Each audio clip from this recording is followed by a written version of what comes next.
Good afternoon, friends. Good afternoon. Welcome on in.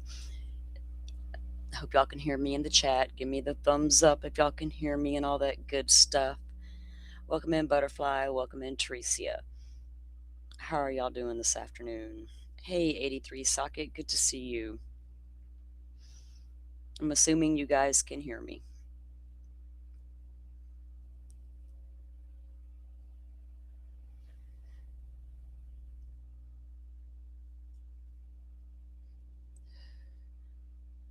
Okay, cool. Thank you, Butterfly. Always like to make sure. Spend 30 minutes up here rambling and nobody even know what I'm saying. Okay. How was y'all's weekend? I had a very lazy, relaxing weekend. Like super lazy. I won't even lie. I needed it. And somebody turned on the cold in Florida. Like I was telling y'all, we have had a mild winter. It's been hot, humid, all the things like it's summer. And then last night I woke up and I had to sit up and wonder because I heard the sound of thunder. So I had to sit up and wonder how far off, right? Y'all know the song. I woke last night to the sound of thunder. How far off? I sat and wondered. I'm gonna start singing. Never mind. Anyway, I slept. I was like, yes, my window was open a little bit. Not all the way, Sheriff Nano. It was open a little bit, and I'm fully protected, so I was good. But it freaked my cat out when it started to thunder outside. She hauled ass across the room. Scared her. But now it's cold here today. OG Feisty Cooter, you had a lazy weekend. Super hot in Cali. It's been super hot in Florida. Well, hot, not my super hot comes soon enough, but yeah, we got the little dose of winter. And there's like a lot of crazy weather activity happening today, I think. I think Central Florida is looking at tornadoes and stuff. I'm not part of that Central Florida crowd. I've said it so many times here. We are different. There's two parts of Florida. You got your down here where I'm at in the panhandle, and you got your over there where they're all at in the central and down south. We are two different types of people. we should be we should be like North Carolina and South Carolina. A divider line at the Apalachicola River where the time changes. So much changes once you cross that river. It's crazy. I like going down there to visit, to the parks and stuff when my kids were little, but I'm cool to chill down here in the woods.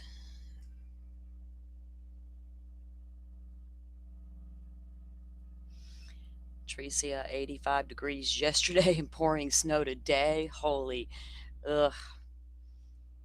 See, that at least I don't have to deal with that. I didn't wake up to snow, right? I just had a thunderstorm move through the night and some cold air come behind it.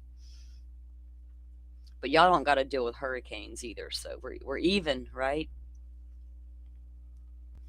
We are even, Steven. Y'all, I have no idea what goes on at Corey Rickens, whatever that lady's name is, Rickens, whoever she is. She always gave me a weird vibe.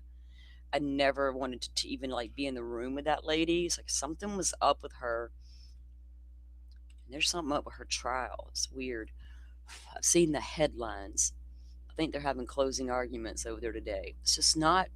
I tried to watch parts of that trial, like to get interested in it. For some reason, I cannot. It's like I don't want nothing to do with it. I can't explain it. I got a weird vibe from her and her departed husband. So I don't know what their dynamics were like. Have y'all been watching that trial? Hey, not me. Welcome in. Just kind of like letting everybody get in here and chill. We'll see. Some people may not. Some people may be watching the trial. Yeah, I'm not following it either. I just.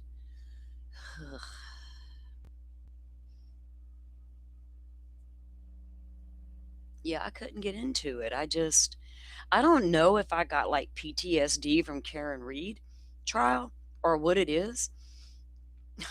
It's just, it never, uh, it didn't even like go off the charts for me when that crime happened. I was like, oh wow, just another. Divorce is never easy, but it's offing the individual ever the answer. Ugh.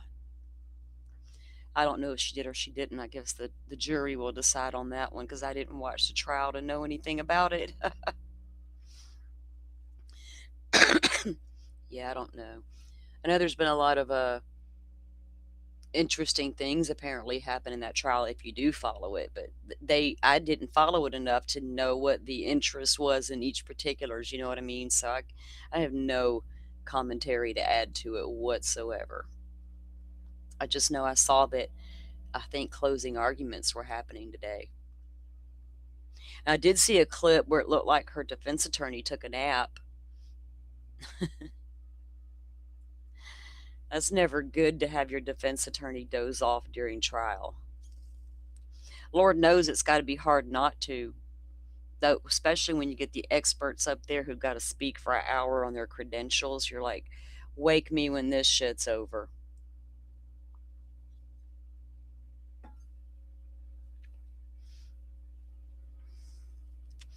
Okay, let's get into a little bit of what we're going to talk about today. So y'all have heard, because I did right after we ended our live. What was it, Friday we were live? Because I did not go live over the weekend. Right after we ended our live, ABC News report came out about the FBI being able to recover thumbnail images from Nancy Guthrie's guest house cameras. The cameras we've all been wondering about. Did they recover anything? What's up with these, with the cameras, which would be one of these cameras. There's the one here was on the front, overlooked the green space in the backyard over toward the pool. And then there was one on the other end, of course, that looked out over the parking pad to the garage. And why Nanos, we don't fucking know what they did the night they got on scene. It all, turning the scene back over, and no, he don't know what the hell's going on. But the FBI comes into town. They're like, wait, there's cameras up here. We got to recover them and see what we can get scratched here. So we got an article from the ABC original, and there's questions being asked, there's conversations being had, but I haven't heard anybody ask this particular question that I'm going to ask. And I know I'm not going to get the answer because nobody in big mainstream media is watching to go ask for me. And the cops are never going to, not the cops, FBI is never going to say. We don't know if we have, apparently, there's no timestamps. There has to be some sort of timestamp if images were retrieved from before the crime and after, but none the night of. Is that a good guessing game? We know it was working the day after, Sunday morning, because we see the cops arrive. And we know it worked before the crime because we see multiple individuals in Miss Guthrie's backyard. Here's the question nobody's asked: were they all seen at the same damn time? Were they all seen individually at separate times? Like the town full of nighttime prowlers that y'all have. I need a little more clarity on that particular part. Random people in the yard. Okay, and we're supposed to act like that's nothing? Just more of the individuals running around town unmasked with a backpack looking for something to break into. Now, over the weekend, I spent some time in Nerdy's chat because he went over. It was kind of like investigation for me. And I was glad that he did it. I saw him, he posted on Twitter that he may do it. I was like, yeah, I'll be here for it. So I went back over and I watched, I think it was Saturday. We went over all of because he's been going over the cameras, right, from around the area. People were uploading all the strangers in the night stuff. And I wanted to see how close to Nancy's all that actually came, right? Within 2 miles, I think, is where somebody is seen prowling around in the night. Now, are they assuming these people are all in the yard prior to the Nancy's abduction? Or do we have a timestamp on these particular images. Let's pull up the article and read it because I need somebody to ask the right questions because they're not listening to me. They're not going to give me an interview.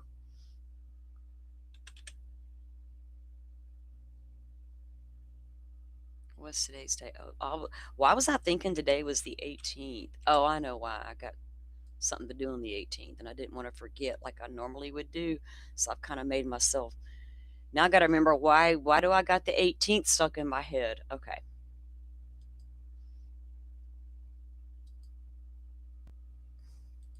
Enough of me being weird. Let me pull up the screen. I have to come up with things in my head because I don't like that calendar. I'll forget all about it and then go, damn. Damn it, man. Okay. So this is apparently another leaked FBI source. This came out, what was it, Friday? So it was Friday when we were on air. Right after we got off air, I realized this article had came out. All right, so the FBI has recovered additional imagery from cameras at the Arizona home of Nancy Guthrie, the missing mother of Today Show host Savannah Guthrie. Sources briefed on the investigation told ABC News. Sources that were briefed. The only ones that should be briefed are the few guys left on Nancy's local county sheriff's department investigative team. What, three dudes, I think? And then the FBI task force. But okay. The images, I don't miss the important information because the fluff is in the way. And a lot of that happens. The fluff. I'm so sick of the fluff. It's like, get out my face, you fluff. The images were recovered in recent weeks from motion activated cameras trained on the swimming pool, backyard, and the side yard. Now, they've had them recovered in the recent weeks, right? So we knew they had to be working on them. You don't just get the cameras and take them down and throw them into a box. Well, you could and shove them into a corner and label cameras from Nancy's yard. Maybe one day we'll get to them. Duh, you better not be doing that. They've never released them, right? Investigators were unable to recover video footage, but thumbnail images captured when the camera was triggered by motion. Now, again, everybody wants to go, there was 41 minutes spent in this house. I beg to differ if you look at the timeline. 147, front doorbell camera goes offline. Then at 212, you have a motion detection. These are your motion detection cameras. Then when did they make entry into the house exactly? Was it after 212? Because at 228, she goes offline with the pacemaker. So tell me there was 41 minutes total spent inside the home. How about 41 minutes maybe on the property, right? I think people are getting hung up on he was in there 41 minutes. Essay, essay, essay, not necessarily. We got to pay attention to the details and ignore the fluff. The cameras recorded nothing suspicious. Multiple people in the backyard is not suspicious, right? Camera not seeing anything the night of is not suspicious. And if the camera can see the cops arrive the next morning when Annie calls 911, does that same camera see Annie arrive home on Saturday night? It should. Because I wholeheartedly believe Nancy Guthrie went home. And I heard a big discussion last night. Somebody, tell us how you know she went home. There's blood on the front porch. It's a pretty good indication. And I'll just leave it at that. You tell me how you know she didn't get home. But you got proof? Better than I got blood on the porch to prove it? Weirdos. Jesus. All right. Exactly, right? On the property, right? Like, duh, we see him outside the camera. We know he was on the property. Yeah, they people want to.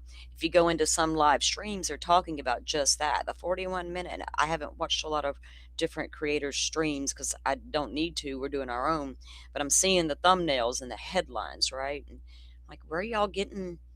That's not real critical thinking. That's I see some numbers and not there's four. I've heard there's 41 minutes and I'm running with it without actually looking at the timeline. Investigators were able to observe several people in the back and the side yards over an unspecified period prior to the abduction. And they don't think that's suspicious. Cameras saw nothing suspicious. Excuse me, you got multiple people in this woman's yard at various times on her private property, and that's not suspicious. This whole town's in trouble. However, the cameras captured nothing on the night of the abduction. How do they know that? How do they know these multiple people weren't there that night? That it was a different night? Do we have a stupid timestamp?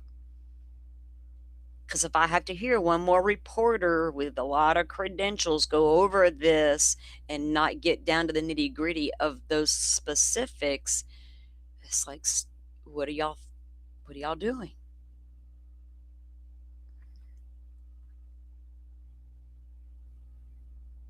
However, the cameras captured nothing on the night of the abduction, the source said. Investigators have drawn no conclusions as to why, but one source described it as odd. It's a little more than odd. A little more than odd. So I wonder, did they avoid that whole side of the property? Now, with that said, the camera overlooking the greenery can look out toward that pool. You're going to have, if you come in the blue back doors, you have to enter the green space. If you don't come in the blue doors in the back of the home, you have to go through one of those sliding doors on that front patio. If you do that, you never have to go to that backyard or to the side where those other cameras are located. But then we have to wonder, why the hell was the floodlight on that side of the yard so heavily damaged? Because this floodlight sits on the opposite side. I mean, it sits on the same side as the cameras. So the camera looking over the green space would have seen this blue door and that light fixture that is damaged, and the break behind it is damaged. We don't know when that even occurred or how it even occurred. And did it even occur on that night? Now, people are going to speculate, well, then there really was a jammer used, right? If there's no activity that night, maybe there really was a jammer used. But I have to wonder why they thought it wouldn't work on that front camera and why they felt the need to take the front camera if they knew they had a jammer, right, that was going to jam everything up. See, something, there's oddities that don't make sense, even if you try to make it make sense.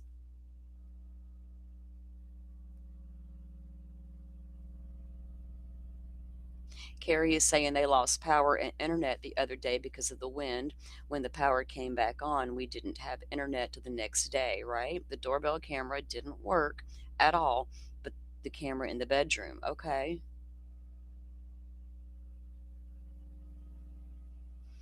Bedroom window cam did pick up the stills without the internet. That's interesting. Hey, Jet, you feeling? Oh, well, we hope you feel better. Lay down, get some rest, and listen. We appreciate it, but we do hope you feel better. Right? Rachel says, release those images and we'll make our own observations. Hallelujah.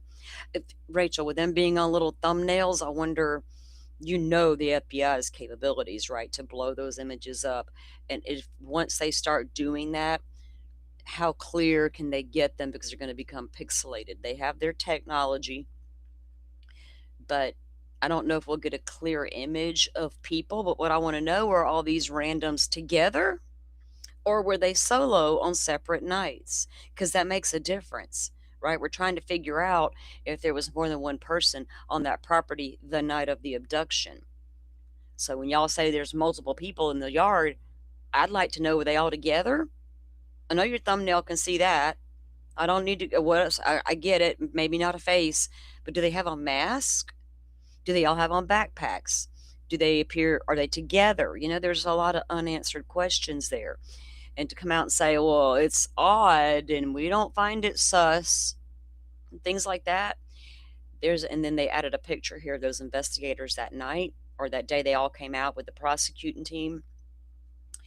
They're pointing out toward the pool area there. So that's what we know about that. Now, Brian Enton was reporting that, let me grab my note here. I think it was today he reported it, that, what was it? The two specific dates. Oh, right here.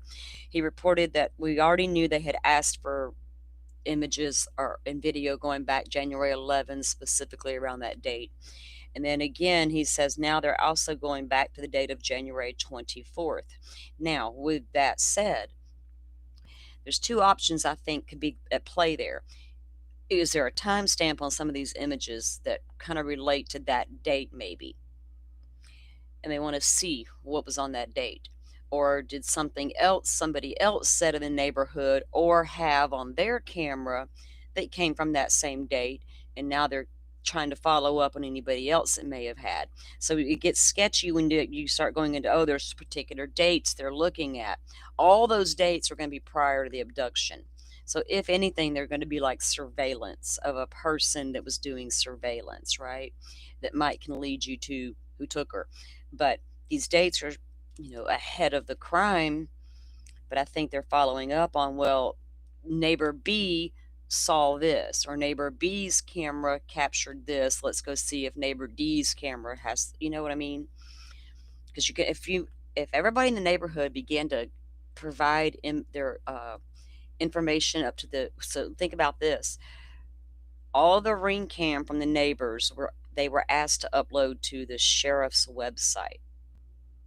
How much of that has he went through with his department, and then how much of that have they forwarded to the FBI? How much of that does the FBI really have to analyze? Who's analyzing all of the video from around town? Because if we got Nanos, his little team, God love them, they're probably going to try, but keep that man far away from that room y'all are in. But I don't think that these 3 investigators on the ground are going to be enough to go through all of that. So I have a feeling the FBI did assign a team to help go through all the footage. They would absolutely, I think, have to at this point. Hey, Keith, how was the vacay? Are you back now? Right. Okay, 2 residential burgs in the foothills in January. One on the 4th and one on the 11th. I'm requesting docs, but I'm about to get a no from Pima County. Maybe not. Maybe not. Sheriff, is he going to direct the clerk of court to call you or to call him anytime somebody FOIA requests something? They should have no problem turning over those requests. Now, because my mind is, I can't take, as much as I've bashed the burglary gone wrong theory, I have it on the 3rd plot of my chart, right? Because I can't take anything off the table yet, except SA. I've pretty much let that go a long, long, long, long time ago. But the burglary gone wrong. There's too many randoms walking around that area for one of them to be responsible, in my opinion. They're low-level crooks. They're looking for a car to break into, an unlocked door. They're looking for the opportunity, and it doesn't seem to, they don't care where it's at. No rhyme, no reason to it. Did one walk up onto Nancy's property and try their luck that night? Could have. But it's still odd to take the person versus a good as well. Not even a wallet, nothing. It's weird. But you don't know when people freak out. You don't ever know. Oh, good, you're back. Yeah, we hope you had a great vacay. Now, interestingly enough, last night over there at what's that guy's name? 857 Tucson, whatever. Yeah, Tucson. Before Nancy Guthrie, Butterfly and I knew who he was, right? He had the channel where he did the first appearances in court in Arizona, there in Tucson. He's always done that, and he's always done the police scanner stuff. Like that was always what he did. And then this case happened right there in his hometown. Boom, there you go. Now he's boots on the ground, JLR's good buddy. But before all of that, he was just 857 Tucson. So last night, or sometime, I think it was yesterday, something did come across the scanner about possibly the Guthrie, something over there by Annie's, maybe. Somebody tried to break in, but it was weird the way the audios described it. They didn't really say Annie Guthrie's house. Something about a person, someone sees somebody on camera, they come to the back door, and then the camera doesn't work anymore. It was weird, but I think it was Nerdy Addict. Let me see. Did I say, where's that tweet at? Because he was talking about a robbery. He kind of looked at it. Let me pull up the tweet, so I don't want to say it wrong, because I just saw it before I went live. Because I heard the audio last night, I think it was, and I'm like, they clearly said Guthrie.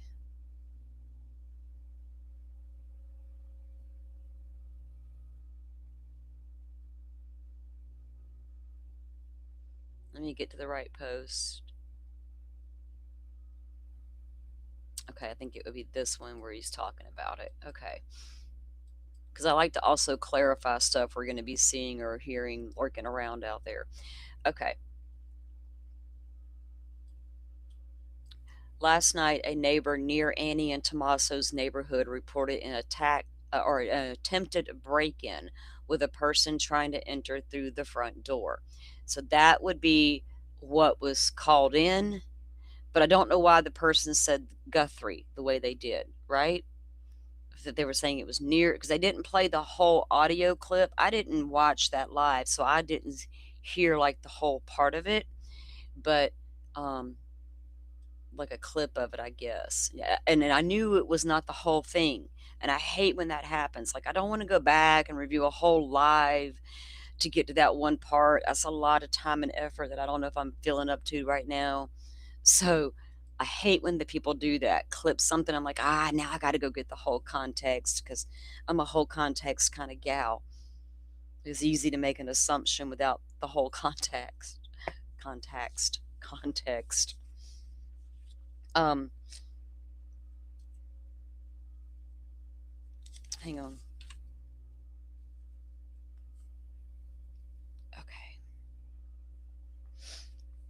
Okay. So I don't know what was up with that. Um, Now that Keith is back from his little vacay, that I really hope he and girlfriend Keith enjoyed, um, I'm going to be getting with Keith, and we're going to be, I want him to come back on panel with me, because there's some specifics about the Guthrie case that I do want to discuss. And I've just kind of been making my notes and saving everything, being patient, waiting on my friend to get back. So I'll get with Keith later, and he can give me a schedule lineup, and we can get this going. So we can discuss some more things in detail with you guys. And like I said, now I made that community post. If there's anything you guys want to talk about specifically, or want to hear more of the discussion about, drop the comments and let me know. You can do them behind this video. Go over to the community tab, comment on the post there, and let us know. We're a community, and y'all know I love the conversation part of it. Oh, which reminds me, I saw Jay Koff make a post about their coffee and crime well, she didn't say conversations. Coffee and crime talk coming soon with Julie, or whatever her name is. I'm gonna watch them. Like I'm in the mood to be petty, and I love to be petty with Jay Koff, because I think it gets under people's skin, and some find it just as funny as I do. Look, I like to have fun, and I don't like like make fun of people, but God, she gives me reasons. And it's all in good fun, because guess what? I might be one of the ones Jacob's never blocked because I don't like be mean to her. I just say things that like make her think. Think about what you're saying, lady. And even when I've been snarky, she still hasn't blocked me. But like that's not my end game. It wouldn't matter if you did. Ask JLR. I can still see what you're doing. Jeez. Jeez Louise.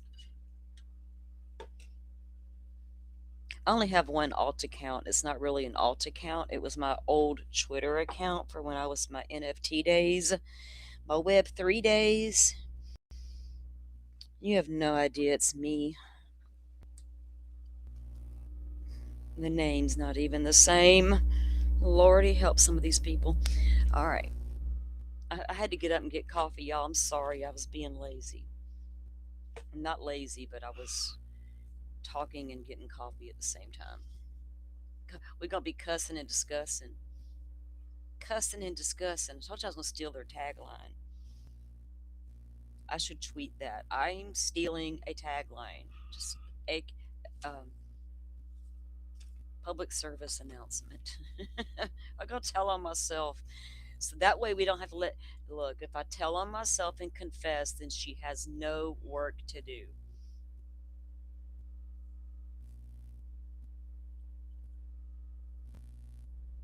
Blocking when they get too personal. I've never had to block anybody on Twitter. I've blocked a few of those old Idaho 4 tweeting people that always tweeted the most ridiculous things you've ever seen or heard. I blocked them fools years ago, just because I didn't want to see their bullshit content. But people, as far as people, I got no real beefs. There's a few of them out there probably got a few beefs with me, but nothing major. Just differences of opinions. But some of them people can go hard, can't they, Keith, when they don't agree? It's like rah, all out war. And it's like, whoa, Jesus, calm down. Open mouth. Let me throw in anxiety meds.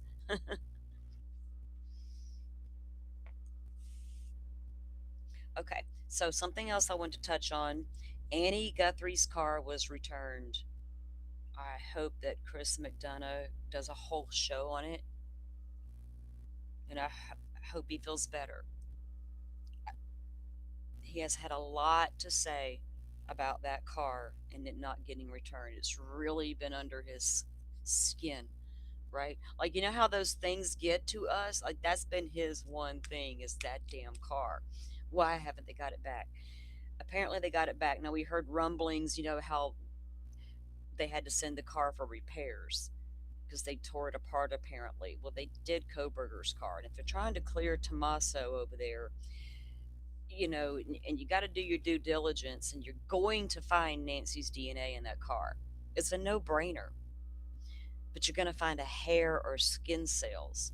But you got to go deeper once you find those things. Do we find anything else? So it's a no brainer to me that they probably did kind of deconstruct that car a little much and probably had to put it back together some, which probably took a little bit of time. And now they got it back. So maybe people can, that's kind of like releasing the crime scene too soon, saying you got everybody's cleared too soon. It is what it is. But they got the car back. Now, speaking of Tommaso, he made an appearance over the weekend. I saw the appearance that he made, and there was nothing that that man did that was overly aggressive. I saw it with my own eyes because I'm not going to take anybody's damn word for it. Tommaso yells at YouTuber. No, he didn't. He asked him, "What are you doing?" YouTuber was quite respectful back. Right? That's all there was to it. He goes over, he wants to make sure that car's there because he didn't trust JLR, I guess. So he goes over on his own. Yes, the car is there. And he's like, okay, I don't want to stay too long. I'm going to leave. And he's like talking to his people, his chat. So as he's making his way out to leave, Tommaso does come out of the house. And can you blame the guy? It's your private property. You have not been arrested. The cops done been all over your shit multiple times. Their fault you're not arrested, not yours. If you're guilty and they haven't arrested you yet, their fault for being idiots. I'd come out of my house too, and I'd say, "What are you doing? Streets public, I get it, but get your camera off my house." Because the guy says, "I'm filming the street." No, you weren't, Bubba. You had that camera all up in that driveway. You weren't filming no damn street. But you got the right to be in the street. So I just wanted y'all to know that I did watch that, and all Tom did was come out and be like, "What are you doing?" Guys, like, "I'm recording the street. Okay, please leave." And he said, "Please." Guys, like, "Okay, I'm leaving." That was the end of it, right? End of story. Would y'all come out of your house, even if you hadn't been accused publicly of anything, but you got these media personalities trolling around your house and they will not leave, or they show up and they make you nervous? What would you do in that situation? Because I think a lot of times people remove themselves from these situations. Bad crime will never happen to me. I will not wake up in the morning when my loved ones didn't make it through the night, unfortunately. I will not wake up tomorrow and my old lady neighbor be disappeared and last one to see her was me. Her cameras see me helping her in the door with her groceries. I was the last one there. Now the FBI is knocking on my door and something about some DNA and this and that. What? I'd be like screaming, "Oh my God, where's that Bob Mata guy? He's always telling me to lawyer up. Will he come when I call?" Something tells me he may not.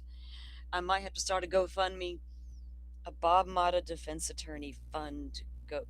I don't mean to pick on Bob Mata. I shouldn't pick on Bob Mata directly. Any YouTube attorney that always says lawyer up, trust me, the minute that I have to, I'm calling one of them just to see if they say, "I'll be right there, Salty. You took my advice, good girl." They're going to say, "Well, hun, you're going to get appointed a public defender because you got no money to afford me."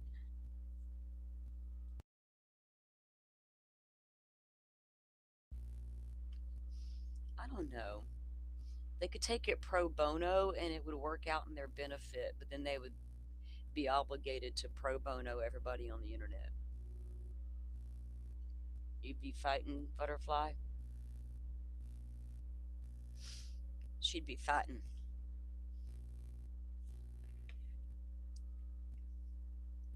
We've seen it time and time again, though, how the media will, you know, gather up, and that's to be expected to a point, But after a while, it becomes intrusive when there's nothing, to report. So speaking of, JLR is finally flying back to Florida. I guess he's going back to Florida, or his part of Florida. He's not from my part. Mm-mm. He's from down there. But he's going home. He's had enough. He's tired. He's drained. He's got to go see his kitty cat. Chat's torn on whether he should go or stay. So, giving y'all that update. He said they will rely on reporting from Mark the Shark in 857 Tucson, which and of course, Criminal Network, which I don't know if their riding all over town's going to benefit anything if there's no rhyme nor reason to where we're riding to. Now, if y'all would like specific ideas on where to ride to so that I can visually see specific routes, 857 Tucson, I would love that input. Maybe I'll reach out and show you how to do real boots on the ground investigating and why it's important to go these certain routes and drive them to take a look at what it looks like in the dark. How many cameras can you spot along the way? There's a lot. Riding around town willy nilly looking for a pair of pants that may or may not be there.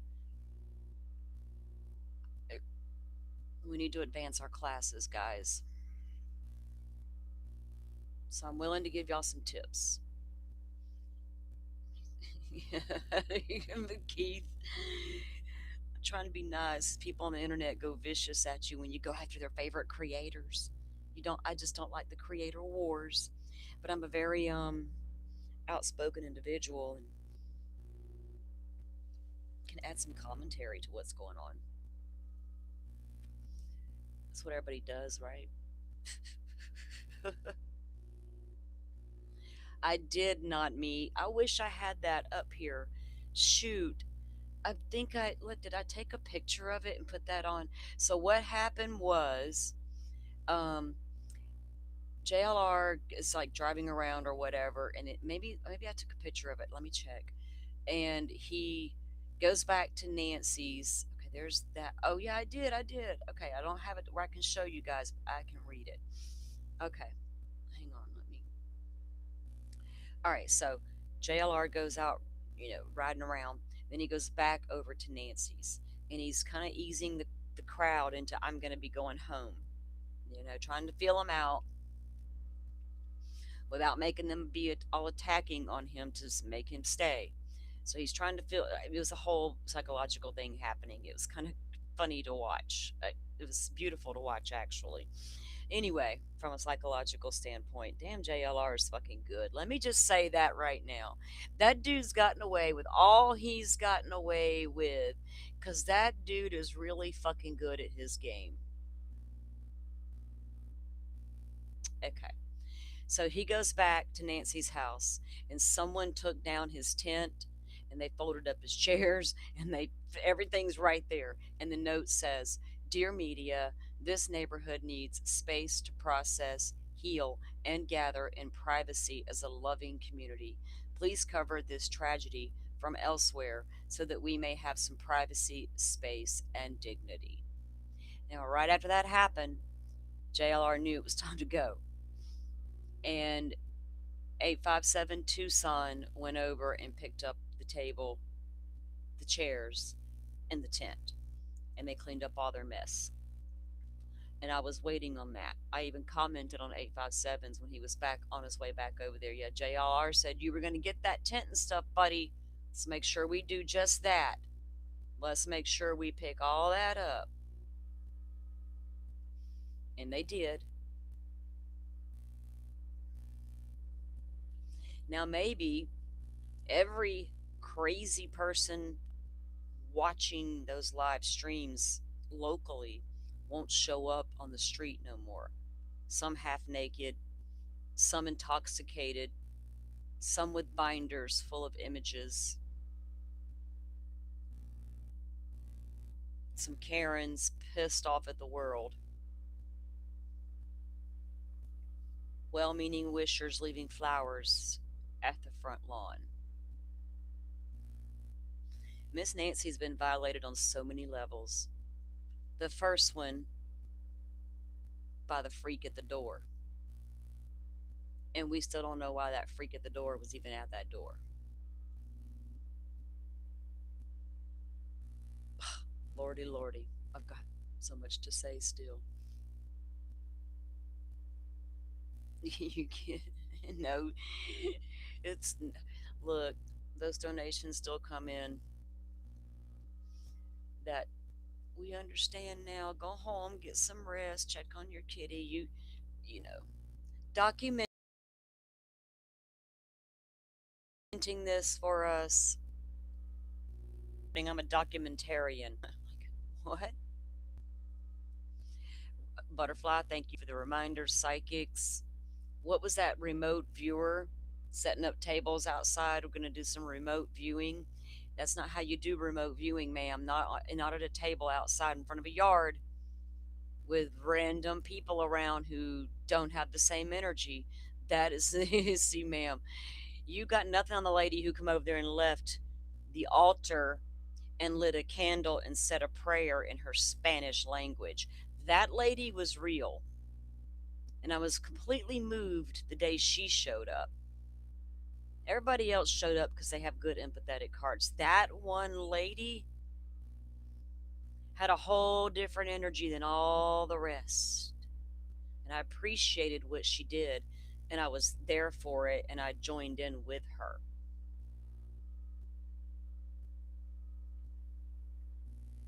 Everybody concerned about, are they going to sell Miss Nancy's house now? Who's going to go collect all those flowers so the javelinas don't eat them? Well, let the poor little creatures eat the flowers, because I think Miss Nancy would have got a kick out of it. She installed those cameras at the guest house so she could see the wildlife better, not because she was a scared, terrified, timid old lady. She literally posted in her Facebook group, people, about needing cameras to watch the wildlife. And apparently she got them, and they captured some random people in her backyard that's not suspicious at all. Oh my goodness, I'm gonna get a headache. I'm trying to have a good day. Yes, we're gonna do the yellow hearts for Miss Nancy. And everybody wants to do the comparisons to the Idaho 4 case.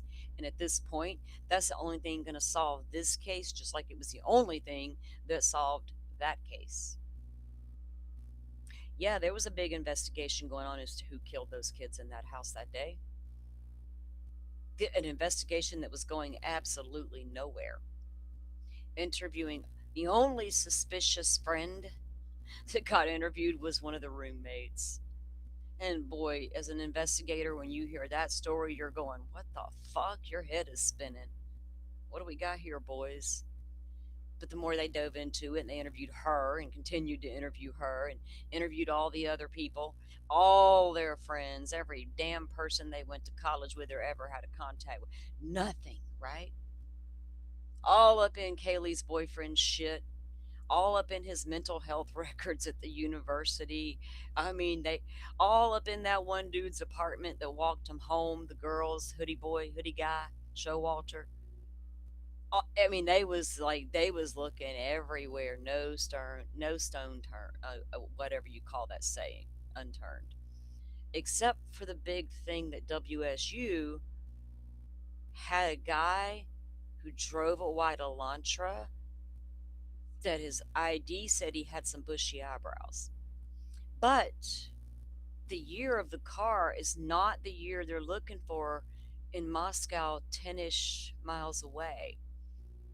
So we don't need to report it.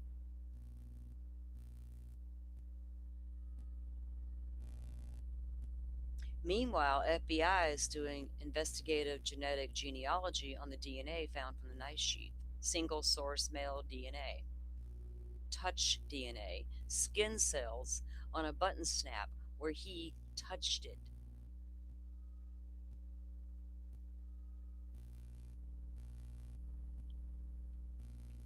Othram Labs was Idaho State Police developed the profile from the knife sheath. They sent it to Othram Lab, who they contract with to do a workup of genetic genealogy. They used legal avenues and land of the three databases and landed back on two cousins in this family. FBI took over from there. It's all in the documents. Once the FBI gets it, they start their genealogical process and they come down to Brian Koberger. Now, when they pulled the trash at his parents' house, they were only able to obtain one male sample from the Q tip, and it matched Brian Koberger's dad, or it came back to be the father of the DNA on the sheath. Well, lo and behold, the guy in the house that's the son to that guy drives a white Elantra. So, see, the FBI solved that case. It was always the FBI because Moscow got nowhere locally with anybody. I just I figured, man, was that a love triangle bullshit gone wrong, murder suicide thing, or all the four people? That's weird. Stabbed in their sleep. Was it a drunk kid or a high kid who flipped the hell out? Like what? And then when no arrest came, well, where is this person? Kind of like Bridge Guy. Was it a random that just took off out of town afterwards? Is not really a local, or was a local and just bailed and they're gone? Because the proximity to Delphi to a major highway always worried me that the person could have just took off right then, right? Just get the fuck out of Dodge. But here there was no close by interstate in Idaho like that. It's my first go to. Where's the map? Where's my way out? Got to go. Shit just went down. So the FBI did the main part of that investigation. So it took, what was it, 47 days or something like that for the FBI to return a name to Brian Koberger. Now, if they were able to get a partial profile from that mixture we know they found, I got to go back and review something before we do our next show, because didn't Nano say that the DNA from the house did not match CODIS? We know the 2 Mile Away glove went through CODIS. Didn't he also say there was no match to the DNA in the house? How did you run it through CODIS if you only had a mixture that you haven't figured out yet? So go back to just relying on the mixture, right? Did they pull a partial? If they can pull a partial profile, they can start the familial, right? Which will, when CC explains that, you do that in the all the main databases. So will that solve this case? Do we have to wait for investigative genetic genealogy, right? Because I don't know if any other thing is going to work. Not even this big reward.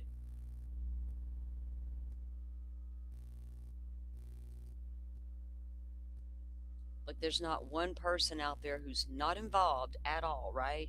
But they know somebody. Are they telling themselves in the back of their mind, nah, man, it just couldn't be them? What I'm, this weirdness that I'm seeing couldn't be what I think it is, right? And I would call anyway, just in case.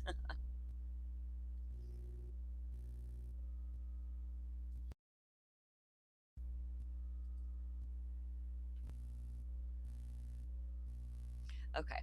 So when Ann Taylor started like really laying it hard on this Idaho case, she tried to get this indictment thrown out on him, everything. She tried to get the IGG thrown out. She fought hard, and she had to do TUI requests for the FBI for them to turn over certain records to her. FBI don't have to ever turn over anything to anybody. Good luck for you. Anything the FBI's got, you'll get it 20 years from now when it becomes unclassified or whatever, right? Sometimes a lot of their big investigation cases, once they wrap, documents will start to come out and things like that. But their investigative techniques aren't coming out.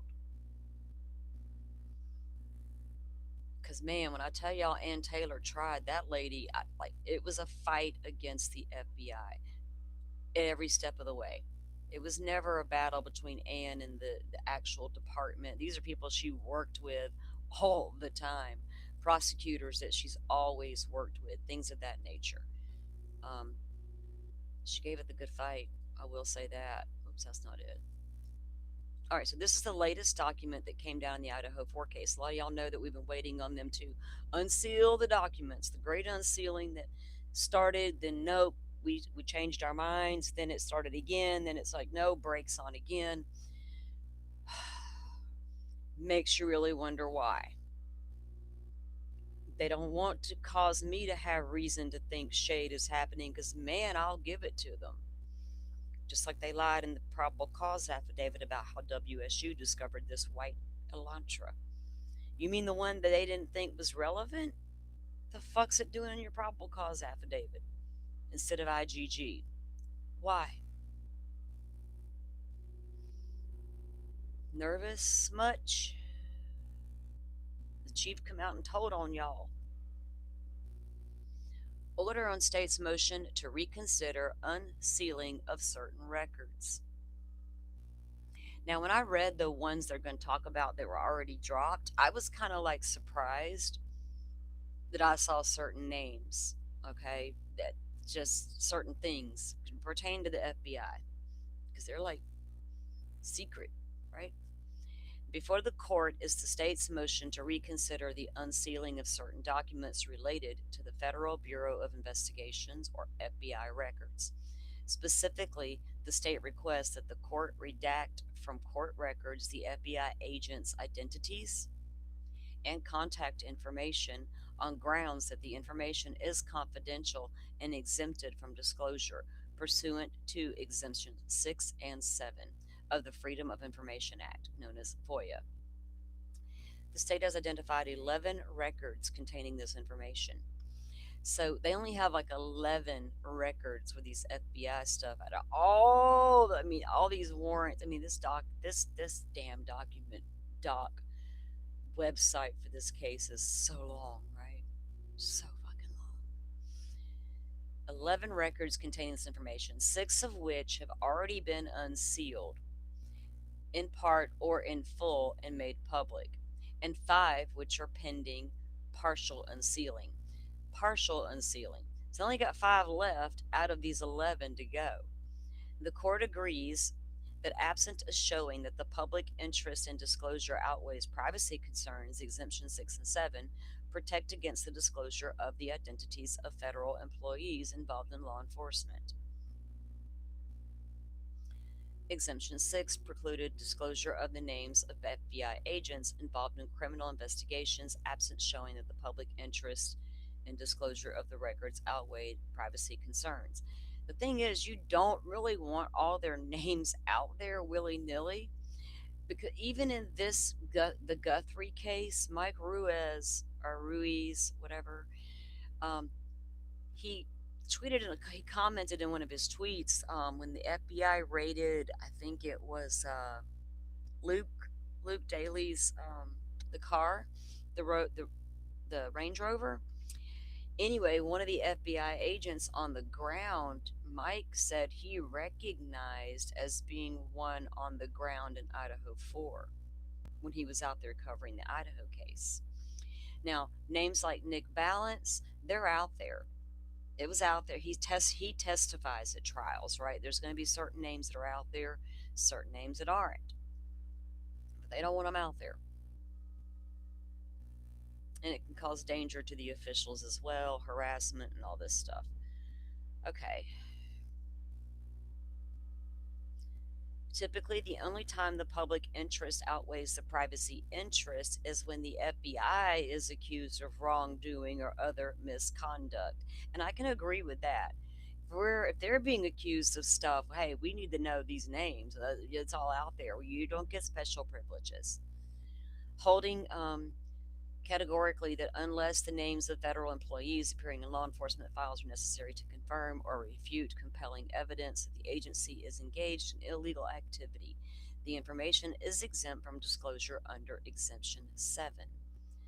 Here, there is no accusation that the FBI engaged in wrongdoing, and therefore no basis to find that the public interest outweighs the FBI agent's privacy interest.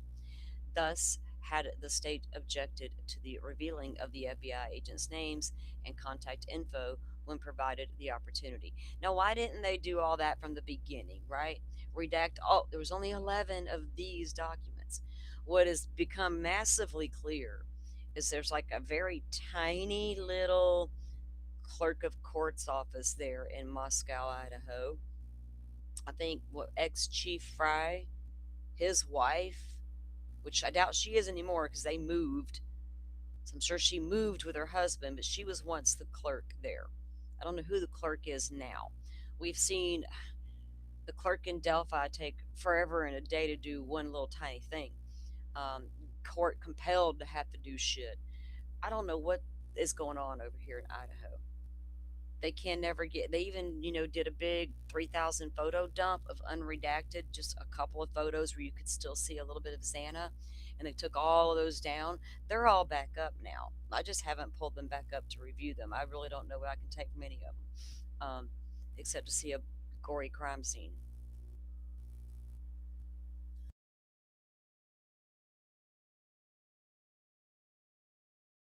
I don't know why they can't get these redactions straight. And it's not like they knew it was coming one day, right? The case was sealed, so they knew nothing was getting out. But they just sat on their thumbs for years, and now it's like, I guess, overwhelming to them, and they don't know what to do. They don't know how to fix it. So anyway, the judge is going to say that The problem is that six of the documents identified by the state are already in the public realm. Taking remedial measures at this point would be futile. Thus, the state's motion to reconsider is untimely as these documents and therefore denied. As to the five documents which have not yet been released to the public, the court grants the state's motion and will ensure this information is redacted. And that is the only document we have lately in the case. Um, we're still waiting on 43 documents to come down. It was weird that they did throw a document out there like a week ago, maybe a week and a half ago, with Dylan Mortensen and Bethany Funk's text. And boy, it didn't do anything to make that girl look any better. Okay, let's just continue to say that with Idaho 4. I don't know what the hell they're doing because it's weird because I'm not getting the goods on Brian Koberger, but I continue to get the goods on this weird roommate. But they want the internet to stop talking about all that. Like, but y'all only feed us information about that. Why? Why are you only giving me this handful of bizarre texts to show me this girl needed a lot of therapy? If she had been my child, she would have absolutely been forced into a ton of fucking therapy. Lord help us all with that one. So I don't get it. That was the only one they dropped. One little lone document happened to be Dylan Mortensen's text. And I'm like, what? Again? Really? Seriously? Uh, Did Koberger know this girl? And I will ask that until the day I'm no longer on this earth if they keep it up. What are y'all saying?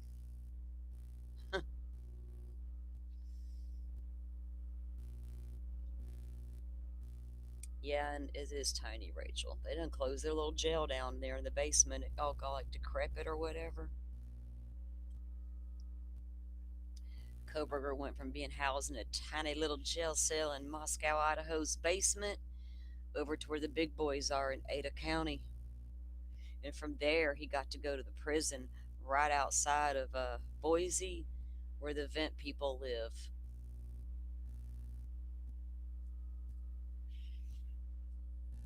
I got to come up with something so when I say his name, the vent people whisper a new message.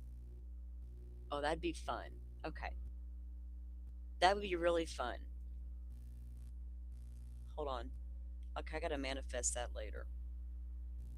You know, every time I say Stefan Stearns, just imagine that pin going into his body. Something just happened down at the prison. He stumped his toe. Something happened, trust me, just now. Y'all laugh and giggle because he just did something to himself. I like it when he injures himself. I feel like that happens a lot.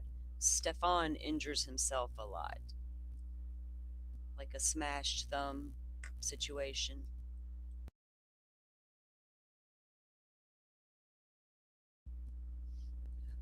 So I need vent people whispers now. Okay.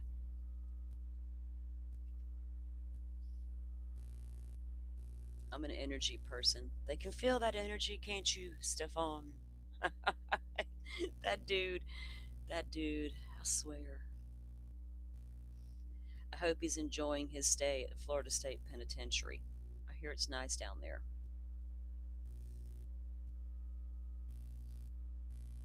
He doesn't get to touch sand. He doesn't get to put his feet on that clear quartz crystal out there on the Gulf of whatever.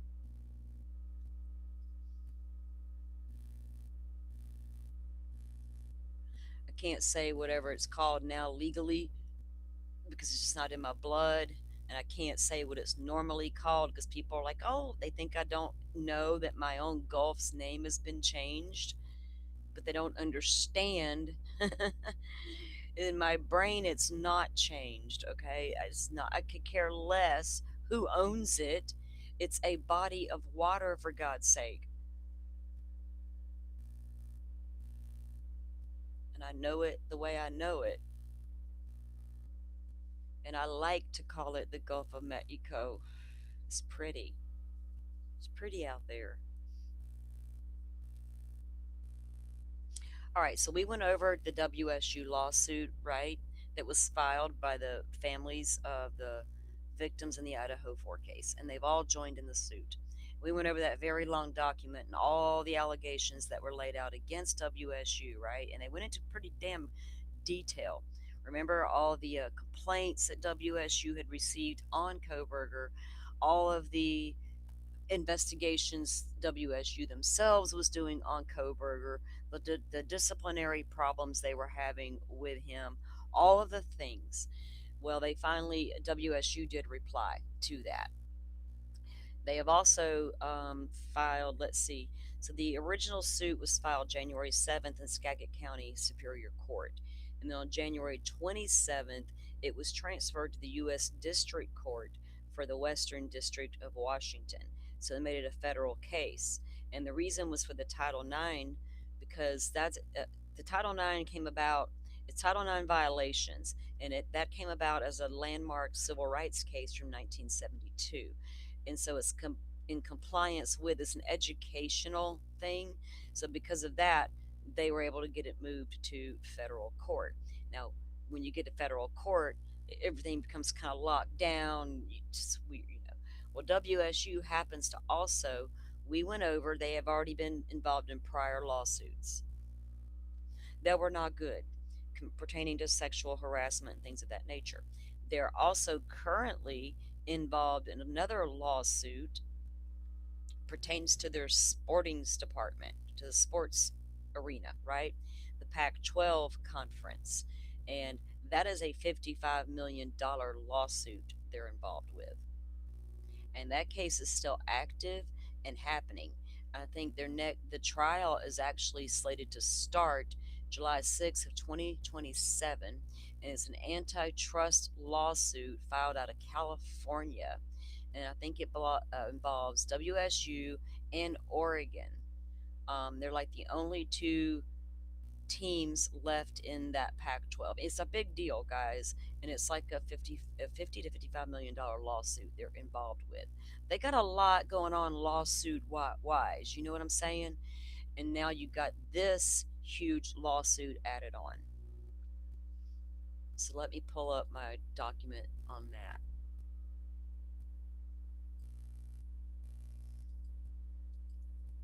And I thought since we don't really have a lot to cover right now on the Nancy case, we would get caught up on the WSU stuff because we did start covering it when we went over that big document. Because I'm very interested to find out how this thing progresses and how what if they will be found liable for anything, right? And to what extent, especially reading a lot of the 13 formal complaints that were filed, right? Hey, Jet, Gulf of Mexico forever and ever. Amen.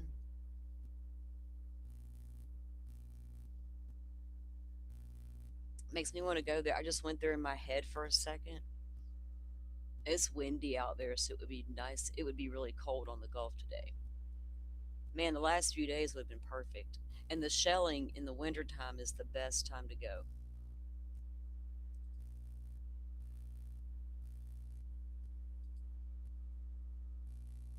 Oh, goodness. I gotta make that a lot larger. Hold on. I thought that was a lot larger.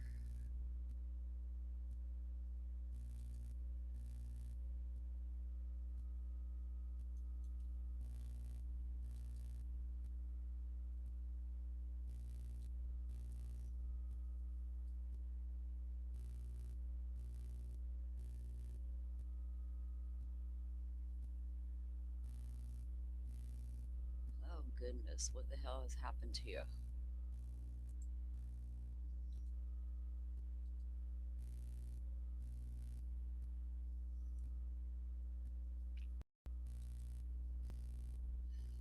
Why won't it come up under my other PDF?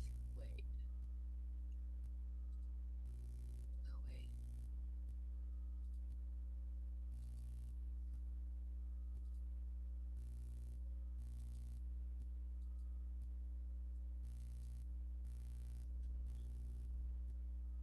Hold on. I have to get this a different way because I cannot, it won't change format for me. so that I can get in there to that. Let's see.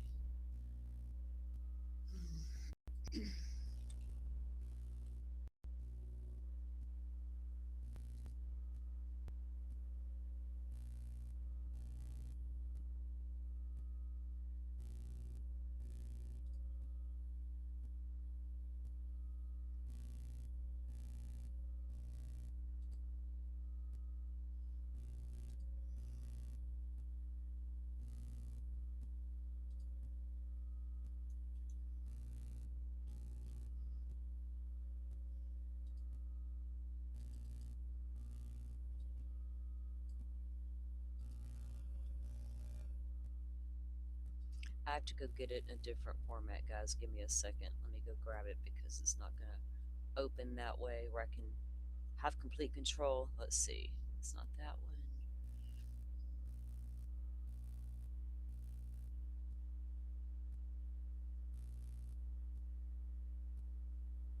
It's the transfer of venue. So they did,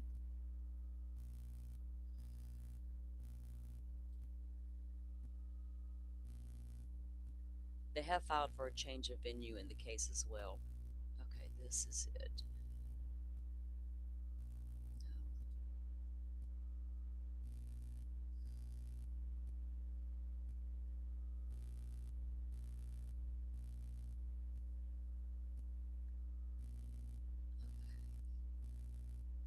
Okay, here it is.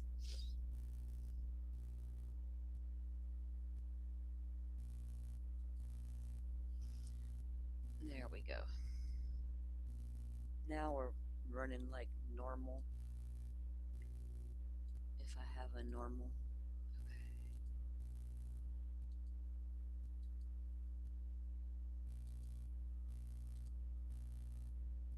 there we go.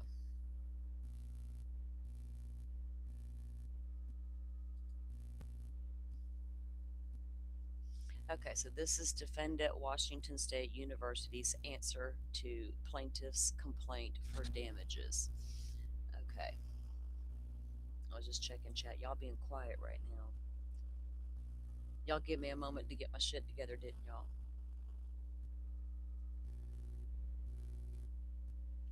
All right.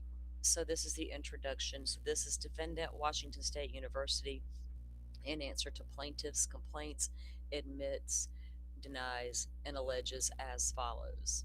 And I probably need to go back and get the one live we did where we went over the complaint and make that like playlist. Start there and then add this one to it, so we can keep. I got to get better at doing the playlist, right? I've done really well in the Nancy Guthrie case. I didn't drop this one into that category because we were only going over that a little bit this morning, but I've been doing really good about keeping up with that part. So I need to do that. All right, come back here to my screen. WSU admits Brian Koberger murdered four University of Idaho students. Except for that, WSU denies each and every remaining allegation in paragraph 1. WSU admits it admitted Koberger into the PhD program in WSU's Criminal Justice and Criminology Department. WSU also admits it offered Koberger financial support that included a salary for Koberger's teaching assistant position,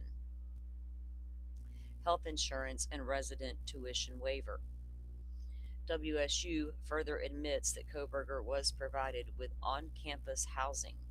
WSU denies each and every remaining allegation in paragraph 2. And then it goes through a whole list of denials, right? Goes through each one. WSU is without knowledge or information sufficient to admit or deny the allegations in paragraph 3. Information sufficient to admit or deny. Okay.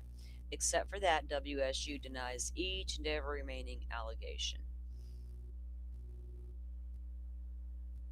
And then the next ones go on to say WSU is without knowledge or information sufficient to admit or deny the allegations. Okay, so that will go on for quite a while, right? go down, and it keeps on. They're citing all the different paragraphs that was within that other document. Okay. WSU admits it has a treat assessment team known as TAT that identifies, assess, and address threats to WSU community and property. WSU denies each and every remaining allegation in paragraph 25. WSU admits on November 13 Koberger murder, or 2022, Koberger murdered four University of Idaho students. Except for that, WSU denies each and every remaining allegation in paragraph 22 and specifically denies that the murders were as a result of WSU's actions or inactions. Hmm. And you know WSU's lawyers, they're not lacking, right? They're I don't know who they are, but I can imagine they're not like, you know, guys out of Moscow handling shit for them. This is WSU, so it'd be Washington. All the lawsuits they have, they better have some good attorneys or some decent ones. And they keep going through all of that jurisdiction and venue. The allegations contained in paragraph 33 contain allegations or contentitions, whatever you say, that messed me all up, of law, which require no answer. To the extent an answer is required, WSU denies the same. The allegations contained in paragraph 34 contain allegations or contentions of law. I don't know why that word is having a hard time coming out of my mouth, which require no answer. To the extent answer is required, they deny. Okay. They deny, deny, deny. They denied, they continue to deny. Factual allegations common to all counts. Stalking is a serious and prevalent risk to college students. To the extent this heading calls for or requires answer, WSU denies. So they deny that he was stalking women on their own campus. Nothing to do with them Idaho students, right? This is pertaining to the WSU student body who and faculty members apparently that were complaining. Though peeping tom outside the window, the guy, the husband who saw the Lord, yeah, do I need to pull up that document and read it? Don't we? We need to compare other attorneys out of Spokane or Seattle. Probably Rach. That would be my guess. Somebody a local out of the state, but close by in one of the major cities. Probably some whatever kind of firms handle law for like colleges and shit. You know what I mean? Those kind of people. They have their legal staff in place, legal teams. Who do we call today out of the yellow pages, right? It ain't like that. Mm-mm. People are like, yellow pages? What is that? It used to be a phone book out there with everybody's phone numbers in it. For you youngins. And the pages that were white were just regular people. And then the yellow ones were businesses. And you could look up a phone number. Didn't have Google back then. We had to look it up in the phone book. These people used to come down the street and leave it at your yard, leave it at your gate. Sometimes you'd get two. Y'all remember them days? The phone book days? And then if it rained on your phone book, that shit was just wet.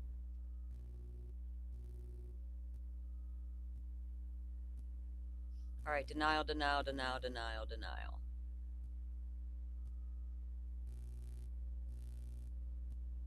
This one is WSU has policies and procedures to control conduct and prohibit and prevent discrimination, harassment, and stalking. To this extent, this heading calls for or requires an answer. WSU denies. WSU admits Koberger was admitted into the PhD program in WSU's Criminal Justice and Criminology Department. WSU also admits it offered a salary for Koberger's teaching assistant position. WSU denies each and every remaining allegation. You know what's the crazy thing to me? The differences. I wonder, you got DeSales over there back in PA with Ramsland as a professor. And during his time at DeSales, a lot of that was during the pandemic. And he had a lot of online classes. Ramsland didn't have one on one classes with Brian Koberger. Northwest Hampton University, or not North, I don't know why I just said that. With the junior college he went to for psychology, we didn't have any red flags come out of there. But at DeSales, he was a lot of that was during the pandemic, a lot of online stuff, and those who did interact with him only did. Like when they had to go do the crime scene house and stuff like that, because we've seen those people talk about that. Um, and they'll tell you even there wasn't a lot of interaction. But WSU, all interaction for the first time, away from mother and father, out on his own, uncontrolled settings, face to face with people. And this staff began to notice red flags. The staff did. If we give this guy a PhD, he's going to turn out to be the one. But they deny, deny, deny. Isn't it weird how he didn't have any facial, not that one on one interaction at sales and no red flags? But here, the minute he gets there, he starts having them. I wonder if Ramsland had been normal circumstances, right? And he had been an in person student all the time, would she have picked up on a red flag somewhere? Hmm. I would ask myself that if I was her. Would I have picked up on the red flags? She couldn't tell a whole lot by reading his papers. Anyway, that's a whole different thought. I'll just think about that when I'm sitting outside with coffee, listening to birds. WSU has policies and procedures to control conduct and prohibit. Okay. WSU has obligated to control Koberger under the requirements of its employment agreement with him, and they deny. WSU is without knowledge. Of course, they go through all their denials again. So they're denying each and every aspect of the lawsuit. WSU was obligated to control Koberger under the requirements of its graduate school policies and procedures. So these headings are coming right out of that document of the complaint, right? To the extent this heading calls for, requires an answer, and we deny. They deny they were obligated under the requirements of its graduate school policy and manual um, to control Koberger. How much control can you really have over an individual, especially once they step off campus, even if they're stepping onto on campus housing? I, there, I feel like there is liability to an extent, but there's going to be some portions they're not. You absolutely missed a shitload of red flags, but would all they all they really could have done was removed him from those programs once he didn't follow through with his part of the plan they were working on with him, which would have then took away his funding, took away his housing, blah blah blah. It would have been up to him to get a job and stay in school or go back home to mom and dad. Would that have stopped him? Right, just taking everything away. You're on your own. Go do you, boo. Would he? What would he have done? Right?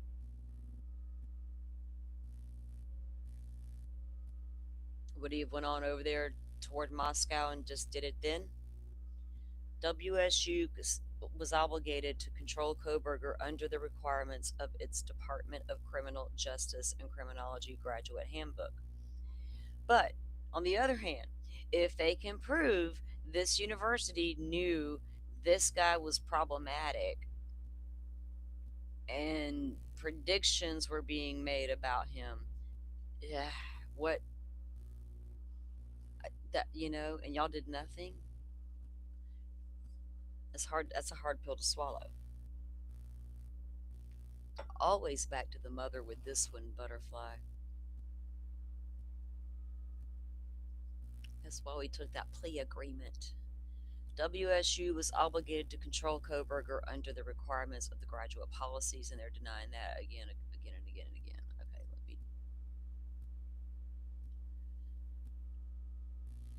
me. WSU was obligated to control Koberger under its standards of conduct for students, and they deny that. WSU was obligated to control Koberger under its Executive Policy 15. To the extent of this heading calls for and requires the answer, and it denies.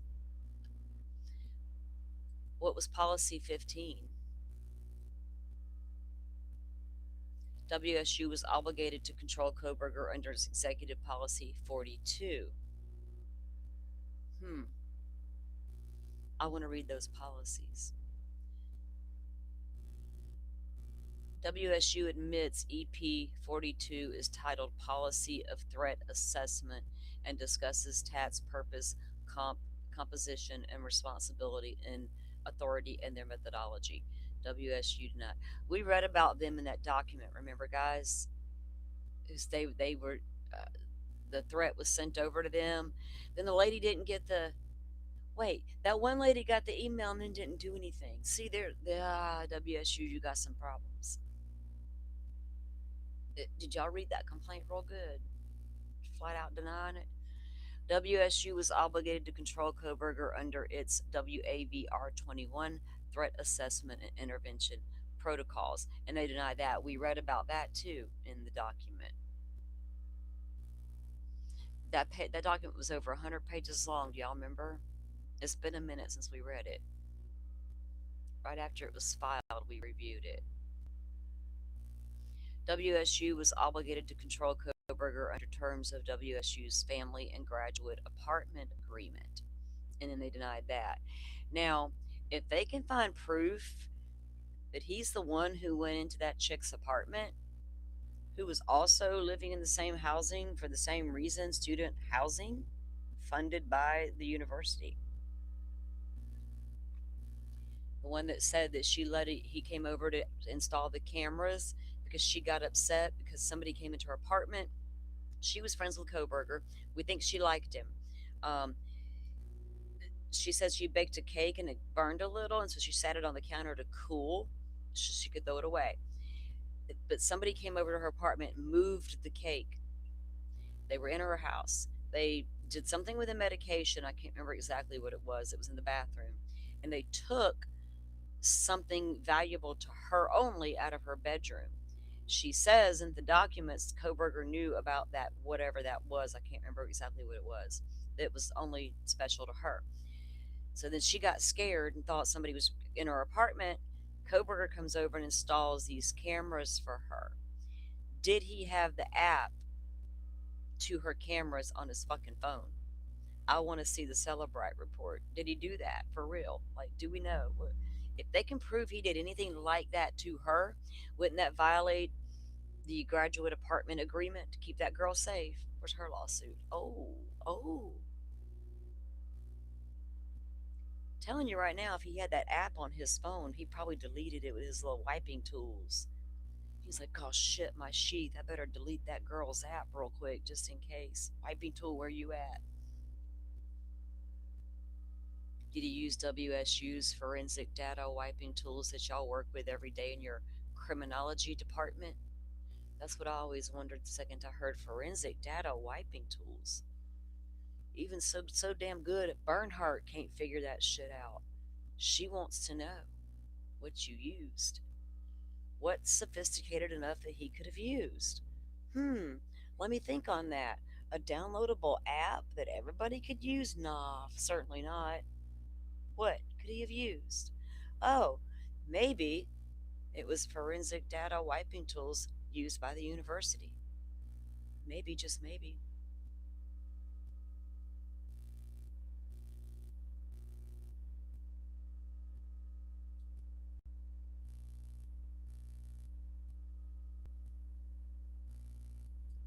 WSU brings Koberger to the Pullman Moscow community and quickly learns of his threatening, stalking, and predatory behavior. They deny it. The biggest thing that should be top of the list, they deny. How can you deny it that quickly after he gets there, you start learning of these behaviors? There, it's all in the document, dated and all that. How, what? We didn't know it was going to escalate to that level. Excuse me, you're a criminology department. Should we look up the definition between criminologist and criminology? Y'all should have known something. Like, that's your studies, man. Criminologist. What do they do exactly? What are y'all doing? And these are going to be the whole department's going to graduate and go out to become criminologists. And oh, Lordy. Oh, never mind. Never mind. Hmm.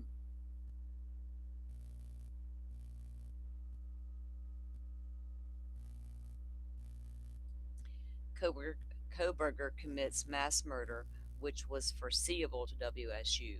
They deny that. I mean, I don't know if they could foresee that, but they could foresee something. Even one of their professors said so in a statement. Did she not?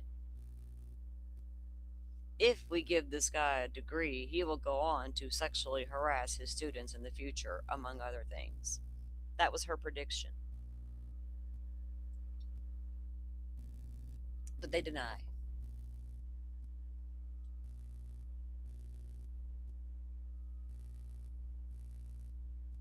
All the deny, deny, deny. I haven't seen one we give in. Okay, so now they're going into the count one. So the Title IX of the Education Amendments of 1972, right? They're denying all of it.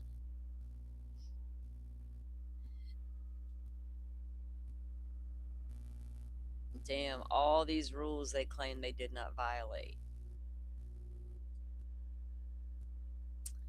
Negligence. WSU incorporates by this reference in its response to each and every preceding paragraph. And of course, they're going to deny each and every single paragraph.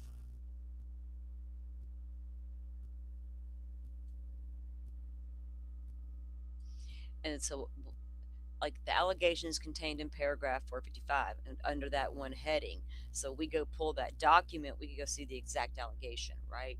We may have to do that on a Saturday night or something. So go compare paragraphs. We're bored. We will compare paragraphs. Sometimes I told y'all I think about going live late night. I'm like, I don't know if anybody's awake. I don't even know. Not to like deep dive something like a document we all need to read together, but just to talk the shit about the documents or something. It's been a minute since we dove documents around here because Idaho won't give us any. And other cases I'm watching, I tried to look, I went and looked for new documents and like the Tepe case. I'm still trying to keep up with the cases, guys, we have been following that we're waiting on stuff to happen and court dates and stuff to move through. And we do have some coming up. So I'm keeping my eye on everything.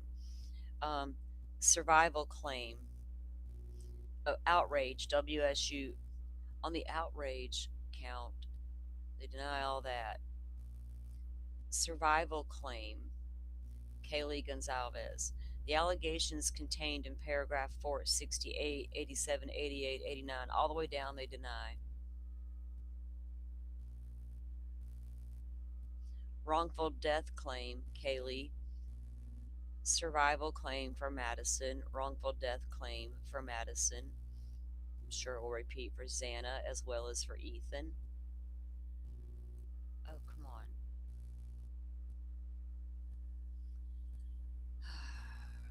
And the wrongful death for Ethan Chapin as well. Reservation of rights, paragraph 518 contains a reservation of rights not requiring a response in the event a response is deemed, and WSU denies. Prayer for relief. That's that's standard language in their documents. Prayer, even at the Idaho documents, we pray the court finds. I've always found that interesting to be in court documents and separation of church and state and all that nonsense. What are we doing? Like, I have nothing wrong with it, but what does Jesus got to do with the court? Prayer for relief. Defendant WSU denies plaintiffs are entitled to any relief request, including sub paragraphs. That's like I pray y'all do the right thing. I pray Jesus puts it on your heart to do the right thing. Like, what? Get him out of Jesus. Stop it. Demand for jury trial.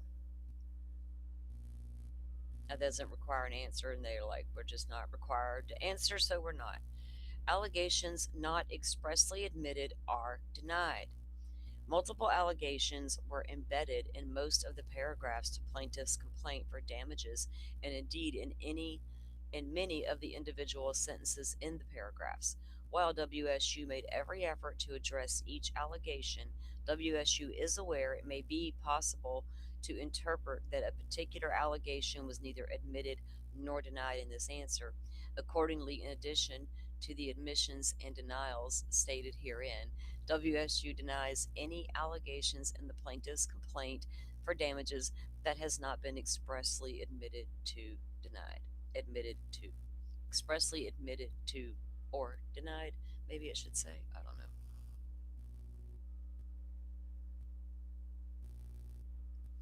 Affirmative defenses.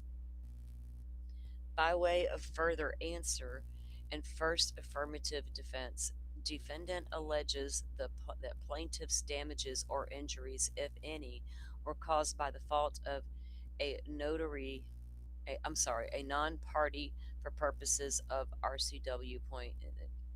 They give out the number there, including but not limited to Brian Koberger and or other individuals, entities that may become apparent through ongoing investigation and discovery. Defendant reserves the right to identify additional individual entities in this matter. Now that would be talking about WSU people, by not like alternate suspect people, just those who might be confused. By way of further answer and second affirmative defense, defendant alleges that plaintiff injuries, damages, if any, were caused by intentional conduct of Brian Koberger and any other individuals plaintiffs harmed them. Defendant reserves the right to identify additional individuals into this matter. Okay, now they're kind of like going there. The damages caused by the intentional conduct must be segregated from injuries and damages, blah, blah, blah. They're just kind of like word salading shit right there for a moment. Now they're going to cite, and they're going to keep doing it for the fourth, fifth, sixth, all the way down to the ninth. Affirmative defense. The thing is not cooperating here. Let me actually fix that. Okay. Now, and that would be the end of the document. So they have basically denied everything, right?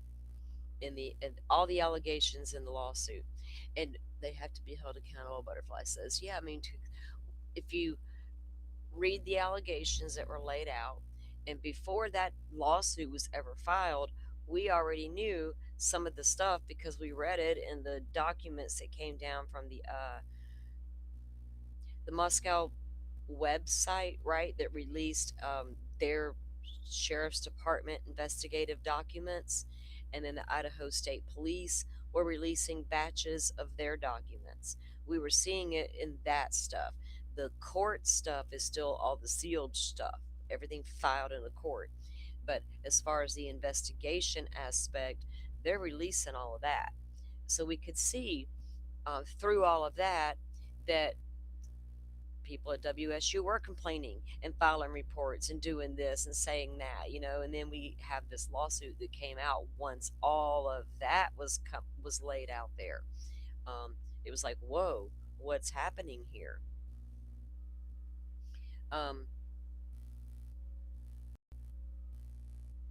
and then, like I said, they did file a change of venue, and I think the state responded back to that, but I don't think the judge has made a decision. I don't know why they would want to change the venue. I haven't read that document, to be honest with you. It's just a change of venue document, and I feel like those are standard usually in cases. Uh, this one, why they would want a bit, maybe because it's the nature being high profile, tied to Brian Koberger and their the WSU's ties to that community alone, maybe enough to prompt them. Who the hell knows? I don't know. But we'll have to wait and see what the judge decides on that aspect of it. I think, yeah, they need to be held accountable to some extent for sure, in some way, because that's scary to think that for the it wasn't like it was the English department, right, that had a wayward guy, that they would have recognized his bad grammar in a ransom note, right, and been able to go there, but they wouldn't have recognized a criminal amongst them like these criminologists should have recognized, right? Like, what do y'all think you're going to school for here? And nobody in the department except for a couple of professors. Remember the one professor, Snyder, who we saw do an interview? He talked in that bar. He already knew something was up with Koberger. The professors kind of honed in on it, but nothing was done. I mean, I think they were trying to discipline him and all that stuff was happening, but who? So then you have to wonder with the ones like him, right? The one who made like Snyder, and then the female who made the statement about him going on to be sexual harassed students in the future once they give him a degree. Would they be called to testify in this case? Who will be the one to try to call them for their side, right? You know damn good and well the plaintiffs want to call them.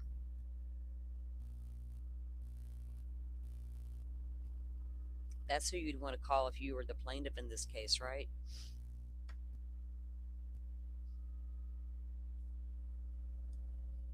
And the fact they were able to get it transferred over to federal court using the Title IX, and then of course that was agreed upon. I gotta get some fresh coffee.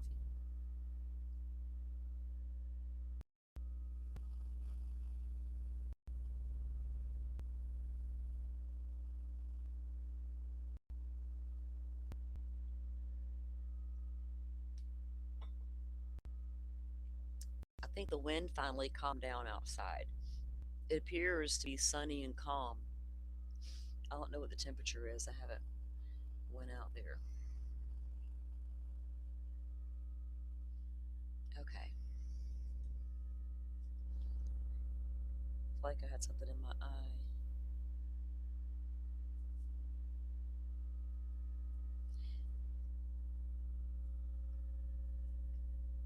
I don't know how long it will take this lawsuit to play out for because it's a civil suit, right? It could take a hot minute. It could be a year for this thing plays out in court and goes through all the normal motions a court case would go through with all the filings and different things, blah blah blahs of it all.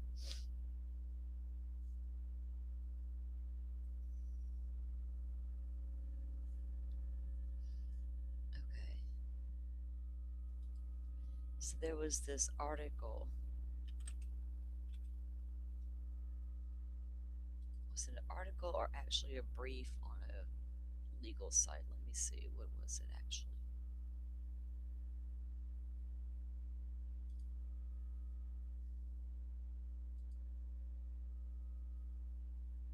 Yeah, it was.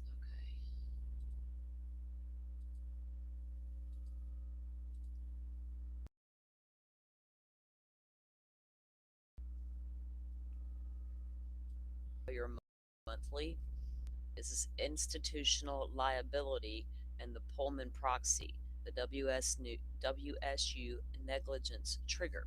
So there are firms, like the legal world, they keep eyes on stuff like this, right? And this is not a small lawsuit, you know, what will come of it. And like I said, you have to keep in mind they're already dealing with that Pac 12 sports lawsuit that is a huge deal right now. And it's been going on for a couple of years.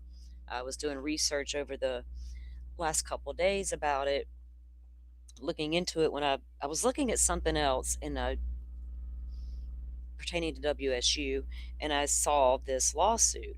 I'm like, well, I knew about those other lawsuits, but I didn't know about this one, right? And then I looked at it and I was like, oh, okay. I knew what Pac-12, sports crap. And I don't watch sports or nothing, but I see shit. And I was like, what is this about? So I clicked and I'm reading now, right? And I'm like, oh, so it was a lawsuit filed and like a countersuit filed. And now we got a $55 million lawsuit thing happening. I bet their lawyers are stretched pretty thin right now, huh, Rach? They may have to call in some extra lawyers for this stuff because they were just what was it, 2024 going into 2025, they were still dealing with the lawsuit from the harassment case, I think it was. Ow. And so this one pertains to their sports stuff. They don't want to lose any more money. Maybe they should tighten things up around there and they wouldn't have to worry about it, right? Okay, back in my seat. I had to freshen up my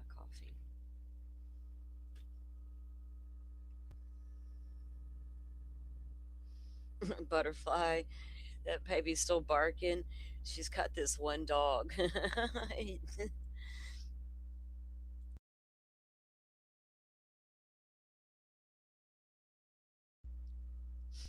The falling leaves are making him bark. He's the one that barks at anything she says. Yeah, some big firms in Spokane. These big firms have lots of teams. But we have a firm here locally, and this dude, well, he passed away, the founder, but right after after the pandemic.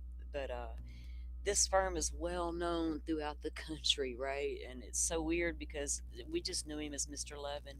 That's Mr. Levin, but his firm is huge and it's very well known across the country. But it's filled with attorneys. You got a lot of attorneys to throw your way, but one firm could handle a WSU. This is not, you know what I mean? You gotta, that's a lot going on there. One firm could dedicate their whole practice, I guess, to this shit. You're gonna need a whole, you got, because you got multiple lawsuits. You need your attorneys to be focused that are handling each lawsuit. So how many different teams do you know what I mean? Wow, that's a lot. We'll have to look at who all their lawyers are. Okay, so this is what they report in this article. Oh, get out of here with your trending shit. And with this insurance. Lord. Okay. The civil litigation landscape for higher education shifted fundamentally on January 7, 2026, when the families of the University of Idaho murder victims filed a landmark 126-page complaint against Washington State University.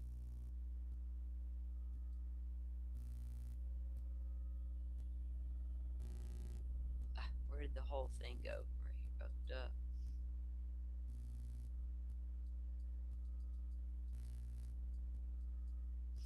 This action represents high consequence escalation of institutional risk, moving beyond the criminal conviction of Brian Koberger to address alleged systemic failures in university oversight and employee management. By seeking damages in Skagit County Superior Court, the plaintiffs have activated a massive liability trigger centered on what the complaint characterizes as WSU's deliberate indifference toward a known internal threat. The litigation asserts that the stabbings were a foreseeable outcome of the university's failure to act on repeated warnings regarding Koberger's reported predatory behavior. Forensic duty in the 2026 authentication mandate. A critical legal checkpoint in this case involves the enhanced authentication protocols for metadata and internal digital communications that are now increasingly required by Washington state courts. Unlike the criminal proceedings, the civil action is expected to subject WSU to a granular audit of internal systems, including 13 formal complaints allegedly filed against Koberger during his single semester as a PhD student and teaching assistant. Although I'm sorry, according to the complaint, WSU administrators failed to initiate jurisdictional freezes on Koberger's employment status despite circumstances that allegedly required security escorts for female staff.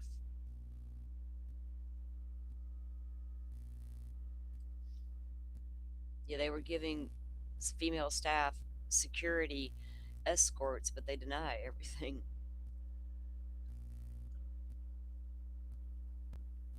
If substantiated, this failure could expose the university to gross negligence claims. For institutional counsel and risk partners, the case signals a developing standard of institutional foreknowledge in which preserved digital audit trails of ignored harassment reports may become a primary catalyst for catastrophic civil judgments.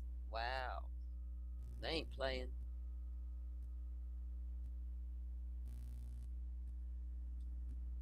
Capital accountability of institutional negligence. The financial exposure facing Washington State University extends well beyond the prospect of a negotiated settlement, potentially implicating the stability of its general and professional liability insurance structures. With a reported commercial property fund deductible of 500,000, WSU is braced for heightened scrutiny from Zurich and other primary carriers during discovery. The lawsuit's focus on WSU's dual role as employer and educator creates complex coverage intersections between employment practices liability, which is the insurance, and general liability. I didn't think of it that way, right? They're responsible as for him as a student and for him as an employee at the same time. Wow.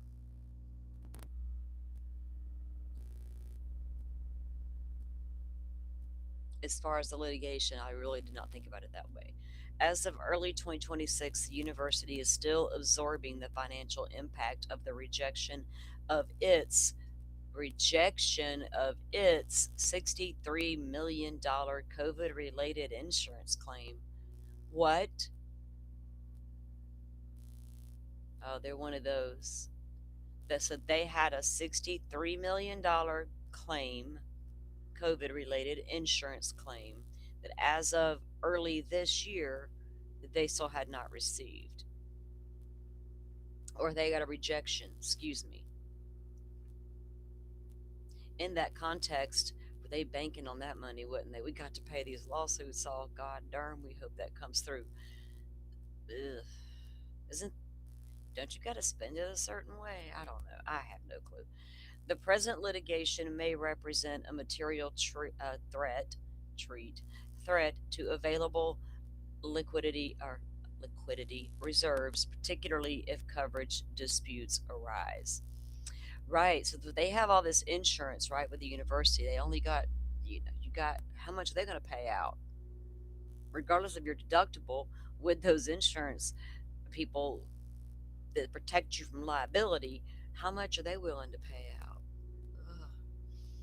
And will they want to continue to work with you going forward? It costs the insurance company some dollars. Insurance exposure and duty to intervene. Underwriters at firms such as Chubb and Lloyd's are closely monitoring this case as an emerging benchmark for predictive liability in the higher education sector. Yeah, they're going to jack up y'all's rates now. Whoa, whoa, whoa, brakes on. We're not paying for your missed red flags. We weren't there.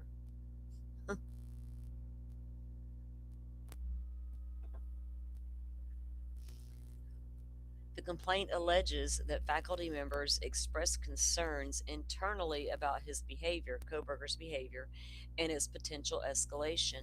If supported by discovery, this narrative reframes the matter for an unforeseeable tragedy to a scenario involving alleged documented negligence. The distinction is critical in the insurance context. Many institutional policies contain exclusions for known and addressed hazards. Oh, yeah. Like, hey, if y'all were warned, what are you doing crying to us now? Should the court determine that WSU's response amounted to deliberate indifference under its own safety policies, the university could face an uninsured loss scenario, requiring the institution to absorb the full weight of any judgment directly from its endowment or state allocated funds. Y'all think it's going to make them go bankrupt over there at WSU? Hold on. Oh, goodness. That was an interesting article. I like reading stuff like that. A law firm's opinions on certain cases. I do that often just to get a different take, right? A different context, whatever. Depends on what I'm researching and why I'm researching. What am I researching now?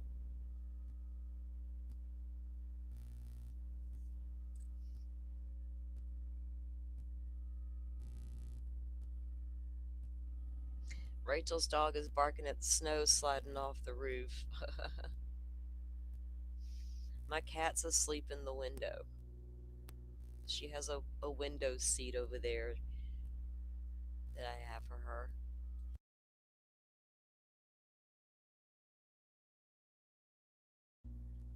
It's not one of those weird things that stick to the window like a little cat hammock, I think they're called. It's not that. She just has like these stool, like a footstool thing I have that sits in front of the window. Then she has her throw blanket on top, and it's like perfect to the window, the level. Anyway, she likes to lay right there. Sun shining on her, and it is open for some fresh air. Is she asleep? Until late night comes. Butterfly knows I complain to her all the time. This damn cat. It's my relaxing time. And she did it to me last night again. This time she's getting a little more brave. She's like getting as far above my head as she can, I feel like. And she's jumping at a new angle that she used to not. I'm like, girl, you miss and get my head. We're going to have an issue.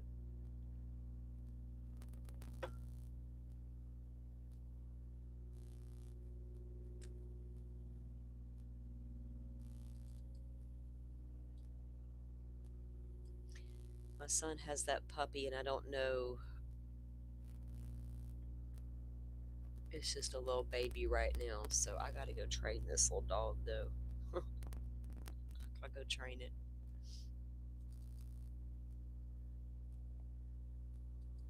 So there hasn't been a lot of other news come down, of course, in the Guthrie case, except for these images, that were recovered from those ring cams, and we were waiting on something about the ring cams, but apparently the FBI has no intentions of releasing them. Because I feel like, don't you think if they were, they would have already have done so? Um,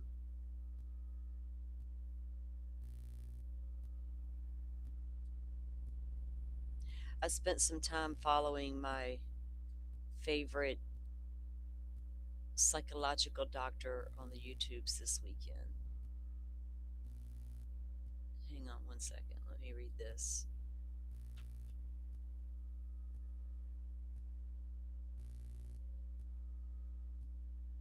Okay, so remember I was telling you guys that nerdy, we looked at the thing where the guy that apparently a neighbor of Annie Guthrie's reported this attempted break in. Then the audio that 857 caught when he was broadcasting the scanner stuff. So Mike Ruiz reports an hour ago that a PCSD spokesperson, I don't know who their person was, tells him the department has no information regarding today's report of a possible home invasion broadcast over police scanner radio last night and whether it's connected to the Nancy Guthrie case. The codes are different than without the codes are different than what our department uses, which leads me to believe this is from another agency. Yeah, because people were noticing that already, that the county that broadcast it would have been the right county. All agencies are still fully functioning in the so Like it didn't come across the Pima County Sheriff's Department scanner. I think it came across the Tucson scanner, right? There's two different ones. And I think that's how it came through. But so the PCSD says, nope, not ours. So I think some stuff will probably go around that needs to be like looked at and debunked, but a lot of that's going to die down too, especially if streamers aren't parked outside all day, every day, with wild people walking up with wilder theories, um, intoxicated and things of that nature. People calling in with, you know, wild theories. It's okay to theorize, but when you go off the fringe, you just go off the fringe.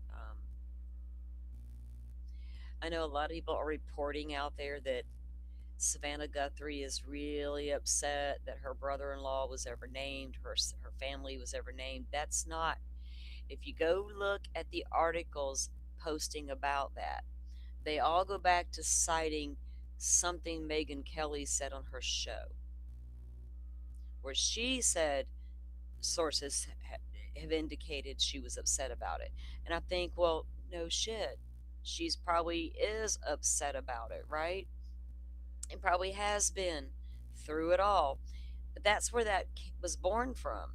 But they're all acting like it was some sort of statement made by Savannah. But if you go look around at any of the articles or tweets, you're not going to see a statement by Savannah that says that. That's that grain of salt, be careful in them streets shit, right? And that was brought up because could the family sue Banfield? And the answer is no.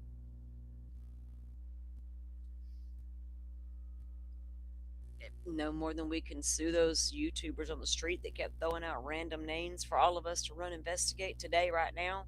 Hold my beer while I look up everything about them that I can find. Same thing.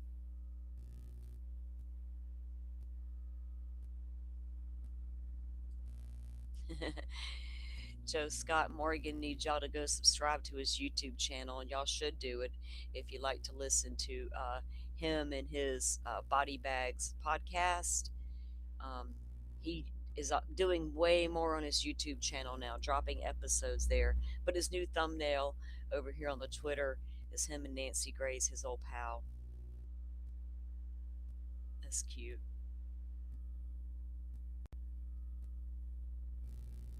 I was just looking. See, everybody's posting about Savannah being New York Post. They're all sharing the New York Post article.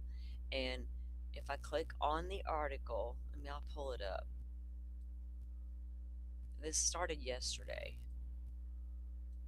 I was like, but I, okay, let me share it.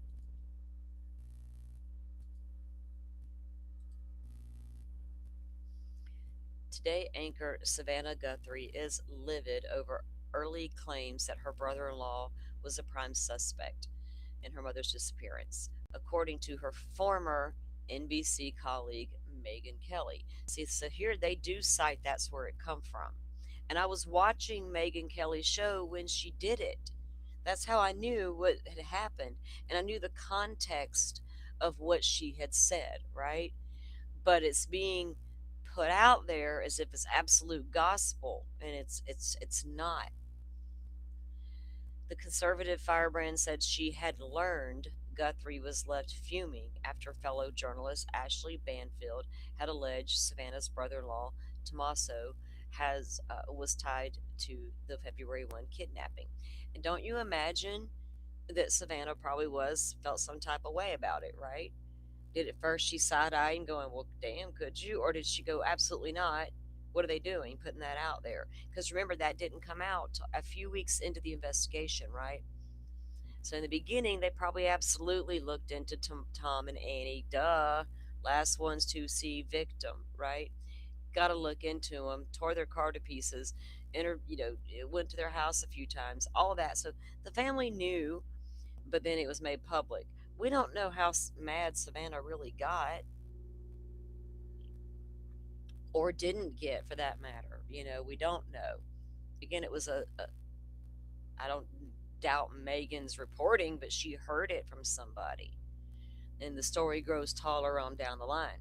So if you're Savannah and you know y'all been investigated and you know so far they haven't arrested my brother-in-law, he's here with me, chilling. We're waiting on mom to return. I, but here it is on the news. He's the prime suspect, and we're trying to figure out where my mom is. And now y'all see the fallout from it. It's weird how everybody just kind of just how things snowball is so crazy to me. Um, Kelly dropped the revelation amid reports that Guthrie is planning to sue Banfield over the false allegation. I don't know where those reports came from. Megan asked the question, could they file suit? And Mark Garagos and another attorney got on there and said no. And here's why. And I agreed with them, right? Because of the protections against freedom of the press and the way Ashley Banfield worded it, sources, sources, sources. We cannot confirm. But here's that whole thing. It happened, but it caused a shit storm when it happened that is still having a hard time dying. And honestly, that was my sister, and I felt like they were completely innocent. I might be a little mad too. I have not been able to confirm that Guthrie family wants to sue Banfield, but I have confirmed that Savannah is livid. And those again were the claims by Megan Kelly. So what matters there is there's no statement from Savannah that they're all sharing. It's just a headline that says that's what it is, and people believe it. We don't know if we can believe it or not. It's just another source, right? Yeah, Rachel. Whether even if she believed for a split second they could have been involved, her brother-in-law and sister, that's enough to put you through hell. For real. Think about that for a moment. I'm all innocent, and man, maybe my brother-in-law is the creepy guy at the door or knows him. That alone would be enough to freaking send you in the next level, right? So either way, you're already feeling some type of way. And here's the thing about this whole situation over the past, what, 40 some odd days now. We all sit in a very different place with this than Savannah and her siblings. She's not our mama. We don't know Miss Nancy. We don't know them. We know what we know based on what we've seen on the internet and reported on and talked about and reviewed together. That's what we know. They're the ones sitting at home right now wondering where she is. And even if you think your brother and sister did something, that's going to make it even tenfold. But at this point, I'd be looking some FBI agents dead in the face and saying, if you do not arrest my sister and brother in law, then I'm going to be convinced they are not guilty of anything. I've seen what you did to their house. I saw what you did to their car. I know you've downloaded everything you can get your hands on, and you haven't arrested them yet. So now I'm going to sit back over here and say, okay, they're fine. Even if that happened, they're still carrying a heavy ass load. And to watch what's going on outside your mama's house during all this, you appreciate the coverage and all eyes on board. Get the word out. Let's find this guy quickly, which didn't happen, right? And then at some point, it turns into a creepy sort of violating them kind of way. It's you know what I mean? At some point, it turns into that. Every inch of privacy Miss Nancy had is gone. We're all wanting to get inside that house and see the inside of it, including me. I wanted the floor plan. That's important to me. When I go in this one blue door, where do I enter into? Right? Am I entering a living room, a family room, a den, a kitchen? What am I entering here when I walk in this blue door? What about these sliders? What exactly am I walking into when I walk into one? You can't find the floor plan. You can find the architect shit that I've had for a long time, but no actual floor plan.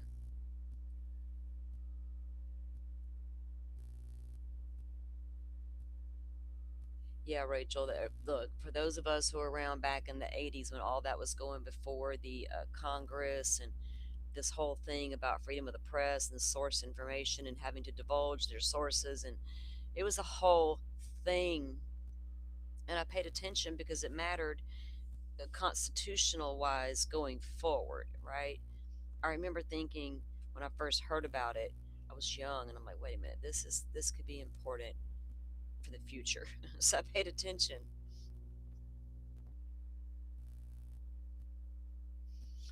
That's why it got aggravating for a little bit there when all these sources were like speaking out all at one time. It's like all of a sudden we had sources like blah blah blah running their little mouths, and then they stopped. I feel like somebody they probably had a talking to, right? Probably not from Nano. He needs the talking to. He's not talking to anybody. Well, except for NBC. Okay, it looks like that UFO guy just went missing, right? Well, not just went missing, he's been missing. They have finally released a description of what he might have been wearing that day. Oh, items recently located, items still unaccounted for. So, unaccounted for would mean in his home because apparently he walked away from his home and left everything behind. So I don't know if what they've located is related to him or not. I'm looking at a tweet online, guys. Is where I'm seeing that at. Like I'm like unpacking that in my head, thinking about it. I've kind of loosely followed that because that's interesting to me. Not only is it another person gone missing without a trace, but it's the UFO guy, right? What's happening there? Odd that he would just, and he's apparently got all of his marbles too. We can't chalk him up to just a guy who walked away either. You know, we can't say that about all these elderly people. Oh, they just walked away. Their mind went senile.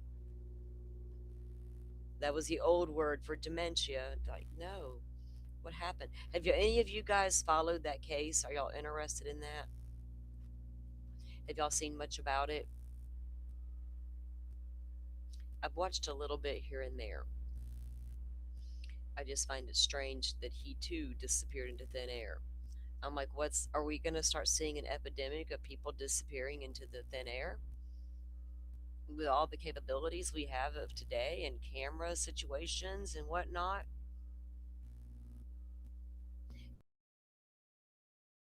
So, Nancy, easy to walk away with the UFO guy, especially if highly trained to walk away with the UFO guy, right?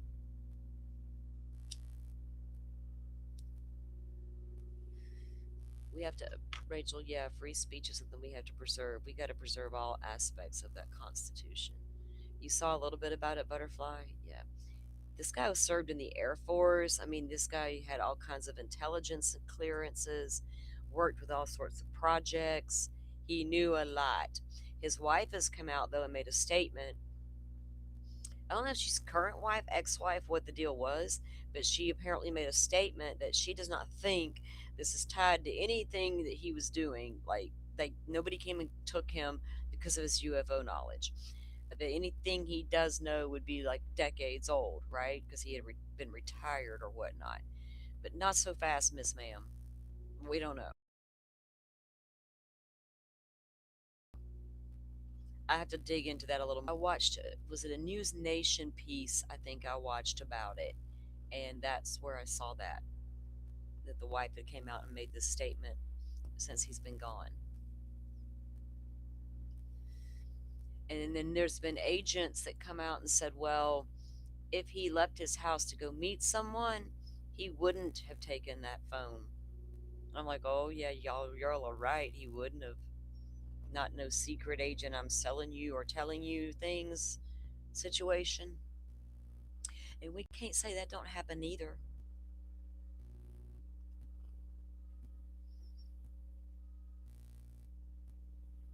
Hey, I think I saw a thing a little while ago that Cuba doesn't have any electricity. I don't know why. It wouldn't be fun to live there, would it? As of March 16, 2026, Cuba's national electric grid has suffered a total collapse, leaving roughly 10 million people without power. Wow. This widespread blackout follows major fuel shortages, an aging infrastructure, lack of oil shipments, sparking protests amid deep, oh Lord, not again. Every time some stuff happens over there, Florida has to be on high alert. 100 miles across the straits, and boom, you're there. Um, People be fleeing left. Oh Lord, no, no. We're about to have a lot of people try to lose their lives trying to get across in Florida straits to safety with no power. Wow, whole entire power grid. So if they would be nicer, I don't follow politics and haven't followed what's going over there in decades. But I remember what I read to my papa when I was a little girl. They weren't nice, but they played nice. Maybe they could get some fuel. I don't know. Is that what's going on? I'd be a little upset if my country suddenly ran out of fuel and we're like, sorry, peeps, get out the candles. What?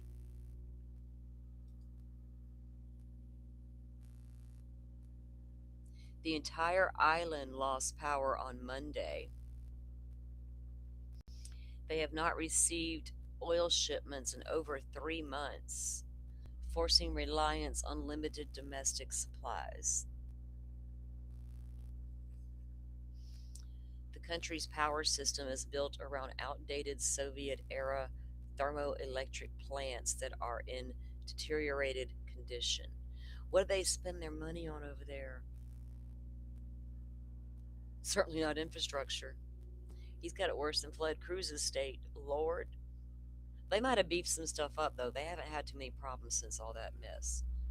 They might have said, guys, we need to get to work on that infrastructure. Flood just kind of made us look bad. Damn it, Flood.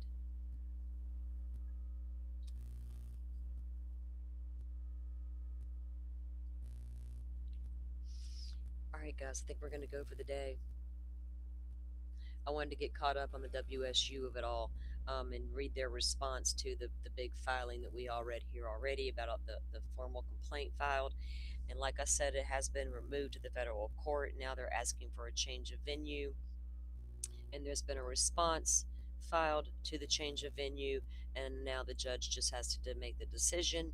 And then once that's decided, I don't know how long it'll take this case to move forward, but I'll keep an eye on the filings for sure. And we'll keep an eye on the Idaho docket as well to see if anything pops off over there. Um, they should be getting to redacting. I don't know what the hell their holdup is, um, on getting that batch out. Now, let me see what these are. We got one, two, three, four, five, six new filings in the Wandra case. Amended motion to produce preliminary hearing transcripts. Okay, I knew that one was there. So they want a copy of the transcripts, and they were ordered, and then they have an order to produce the transcripts from the prelim hearing. Um, Order denied records request. Let's see what this is. This was filed the 11th. Requester's name was K. Ramsey.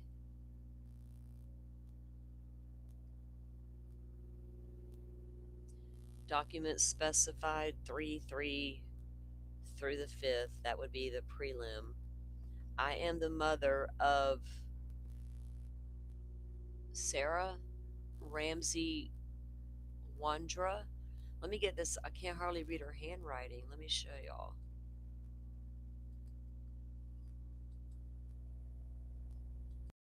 This would be Sarah's mom.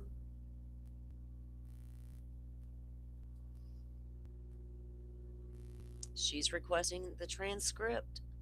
I am the mother of Sarah Ramsey Wandra. I wish to read what was said in the hearing to better informed, to be better informed.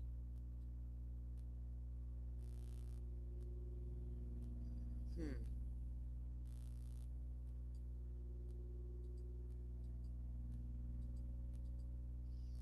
Okay. Let me see if there was what comes up after that.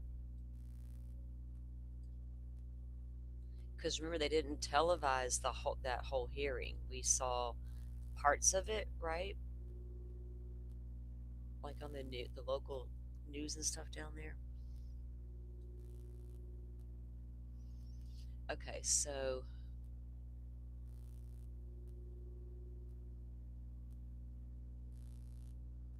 a motion to disqualify. What does this say?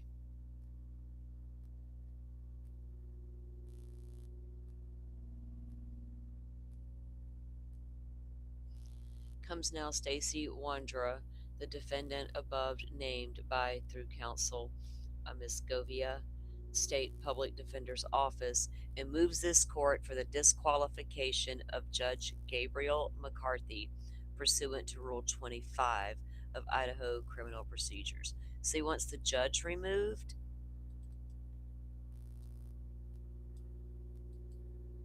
I would like to read the attachments to that to figure out why. There was another document right after that one. Let's see. Order to disqualify. Let's see. The above named defendant having come before this court on the defendant's motion to disqualify good cause appearing, I hereby order, and this does order, that the motion to disqualify Judge McCarthy is hereby granted. The administrative court, district court judge signed up. Wait, he signed it. Judge McCarthy. Why did they want that judge removed? Rachel, do you know? We got to look into that. Why did they agreed? Okay. So the motion to disqualify Judge Gabriel McCarthy is granted, and that was the last document filed on the docket there, and that those were filed after the prelim. Let's see dates on those again, and we still have no word if we're going to get this trial televised, which it should be. So those filings were back on the 12th. The order to disqualify was on the 12th. The motion to disqualify was filed the 11th, and the next day the order was granted. What was that judge's name again? Let's see. Let me write that down.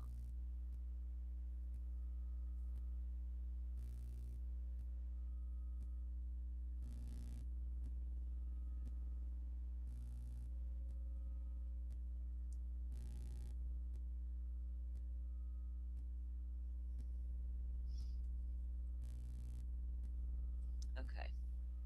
I'll have to look into why that judge got removed, why they wanted him removed to start with, right? Getting a judge removed is just not like, okay, you can just do that. There's got to be good cause. Maybe he has a connection to someone he could. That could be the case, like a tie somewhere, right? Because sometimes that happens and you don't want to. What is the word? There's a term. Shit, it just escaped me. Is conflict of interest, basically, right? Something, maybe something along those lines.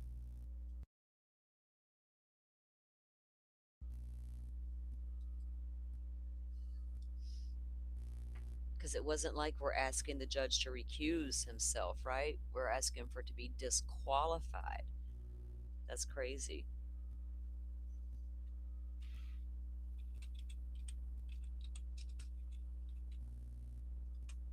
Hang on, let me see if I can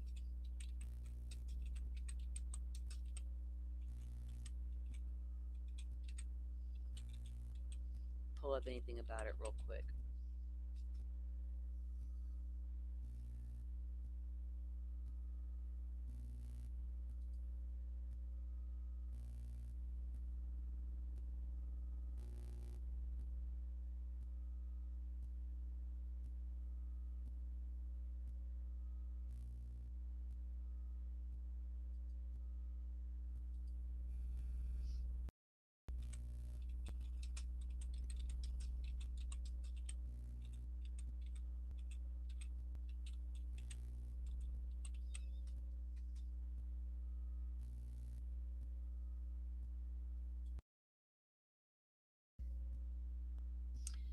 judge was disqualified through a legal maneuver called a disqualification without cause.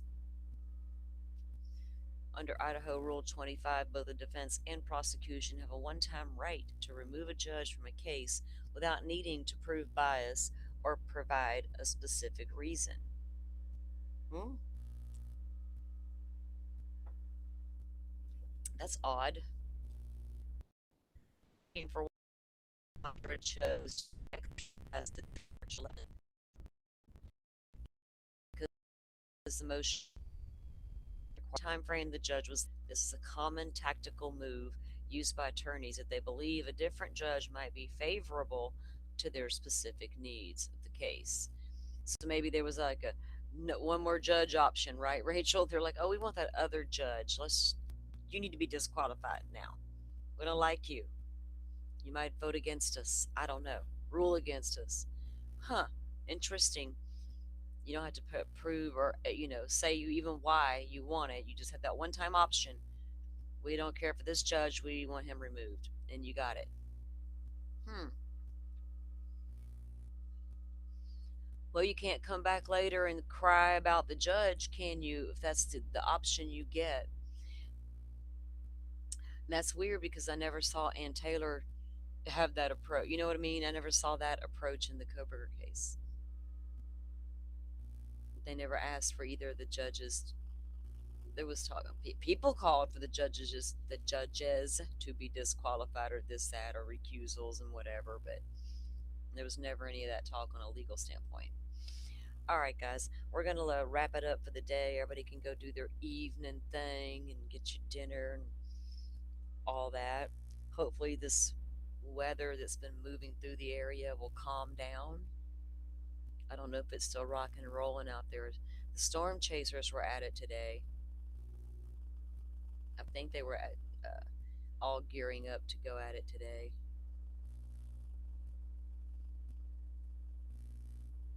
Following the storms around. So if y'all are out there in the paths of any of this storm activity happening, y'all be safe. I'm glad you're not living in Cuba right now without power. If it just gets knocked out by the weather, you have faith it will come back on. It might take a minute, right, Rachel? Yes, justice for Monkey. Michael Vaughn, um, Stacy Wandra's victim.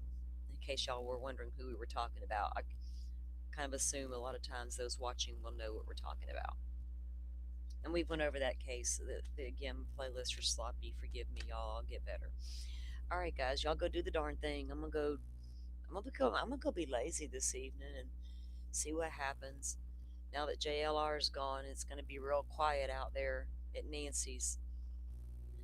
You know, I'll have to keep an eye on the case. I'm sure that there's still going to be reports and updates coming down. There was still a lot of good conversations being had. I watched the interview room again last night because they had Maureen back on there too. Um, and if she had a hard minute getting into the damn stream, it wouldn't let her come in, and she finally gets in. Then her audio wasn't right. They finally got it all straightened out. But it was another good conversation. It still baffles me when people start talking about like a profile, right? And they get stumped. But which reminds me, back on my doctor Gary, he was on another podcast over the weekend, and I went and sat in and listened. I'm like, I'm clocking you, Dr. Gary. I'd taken notes. I was taking notes, sir. They can't get. They have good theories that go there, and then they are like, everybody's baffled about this guy at the door. What was he doing there, right? When I mean, what was he doing there? What was the purpose of being there? Did you watch it, Rachel? Yeah. And I like the other detectives that come on there. The one they talk real slow, but it's okay. I might fall asleep, but I might wake back up and have to rewind a little bit. Sometimes that happens. I like the banter that can go on as well. I like somebody who can take a joke. Like, be normal and be real. Don't sit there and kill them with kindness and all that stuff. Be real. Go at your friends sometimes. It's funny. Anyway, I'm still waiting on the certain conversations to lean towards certain things, and I can't. I'm still going back to the FBI. Going around what kind of questions they're asking out there, and what's specific about these certain dates we're hearing. If we could just know a little bit more about what they were doing. The sheriff's department did. The sheriff's department did all they could possibly do. Process a crime scene, go out and question individuals locally, start there, go knock on doors. Do you have cameras? Did you see anything, hear anything? That was about it. FBI's done everything else, everything else. But we don't know what else they've done except raid a couple people and walk into some gun shops with 40 names on a list.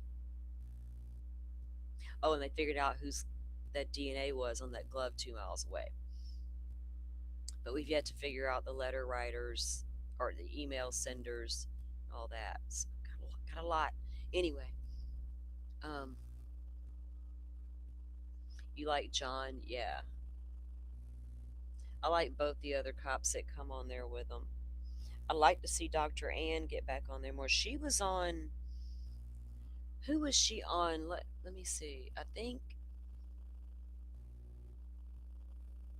I don't even know if I watched it all, to be honest, but I caught that. Was it Surviving the Survivor guy? Because I don't watch him like on a. I see his stuff come through, you know what I mean? But I don't like go there and watch stuff usually. But I want to think that's where I saw it, where she was a guest the other night. I'm gonna have to go back and see because I like listening to her view on the case as well, and you only get to hear a little bit from her every now and then. I want to say that's where I saw it was over on Surviving the Survivor guys thingy, and I probably hit it to my save to watch later and just never got back to it. I think I watched a few minutes of it and turned it off.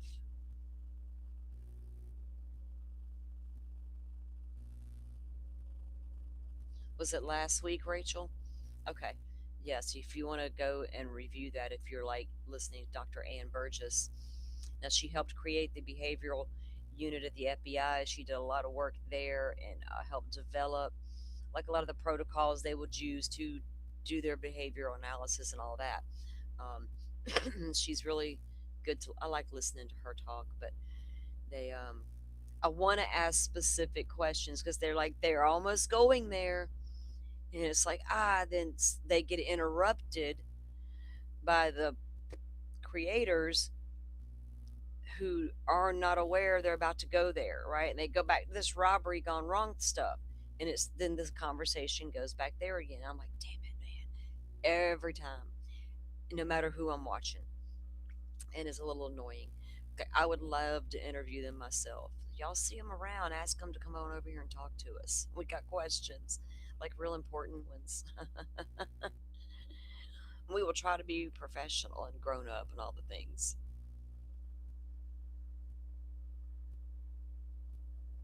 Profiling is interesting to me too, Butterfly. It's part of it. Don't you always want to know? Like, we can sit here and talk about these crimes all day long, right? And they're all horrific, and they're all this, and they're all that. What makes them do all of that? And if we did know what are we gonna do with that information, right? That always enters my mind too. Well, even if we figure out why they're doing it, what are we gonna do with that information? How are we going to use it to make us safer or to help them avoid the behaviors we're predicting their like the whole thing. So, but I am too, the profiling part. But how do we, with all the profilers I have been watching on purpose, right? Because I love profiling. How do we profile the guy at the door if we don't know what his intentions are? Why is he there? Is he one of those random prowlers in the night we see all over town there? Simple as that. Because if that's the case, I got a different profile of that guy at the door than I would if I had a high tech criminal kidnapper at the door. And I think my profile might be different too if I'm going to go with that's an obsessed stalker individual at the door. So how do we profile that person if we don't know who the hell that person is, or well, actually what their intention at the door is? We know it's to take Nancy, but we're unclear as to why you took Nancy.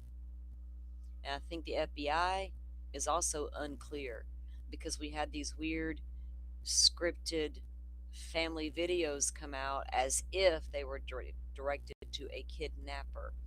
Then we had a series of videos from the family come out as if they were directed personally to an individual who may have taken Miss Nancy. They looked at both.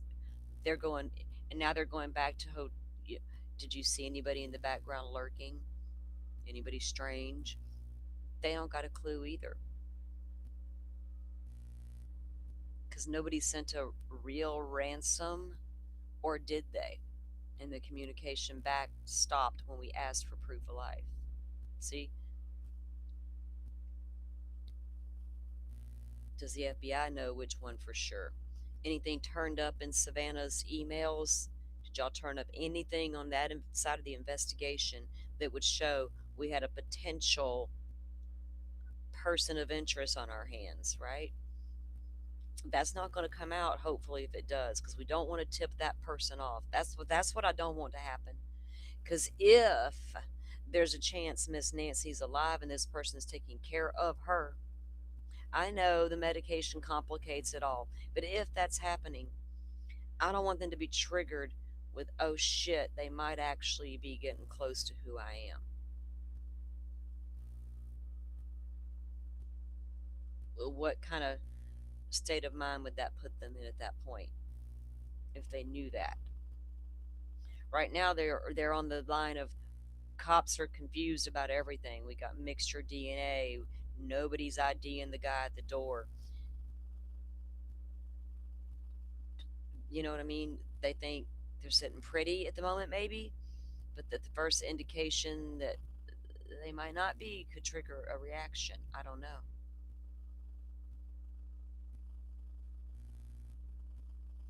Yeah. All right, guys, I'm starting to feel a little bit hungry, so I got to go figure out what I'm going to eat for dinner because I have no clue.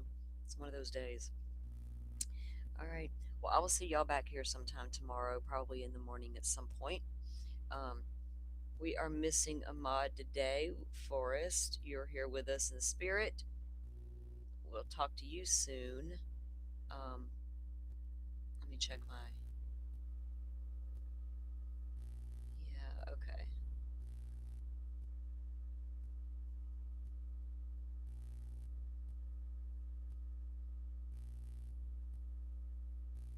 Hang on, let me check this that I got sent to. I was checking the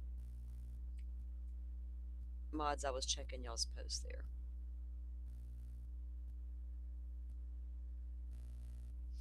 Oh, and 15 Nerdy posted. When did he post this? Rachel, let's see.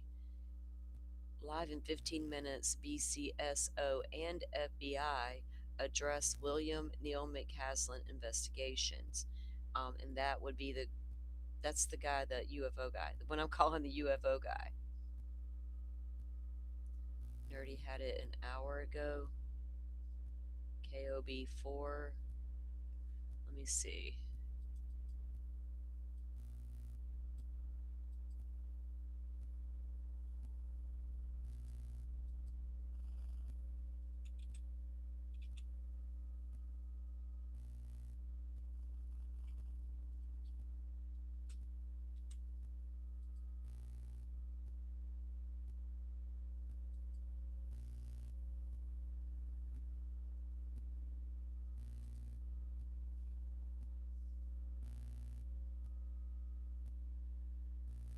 Okay,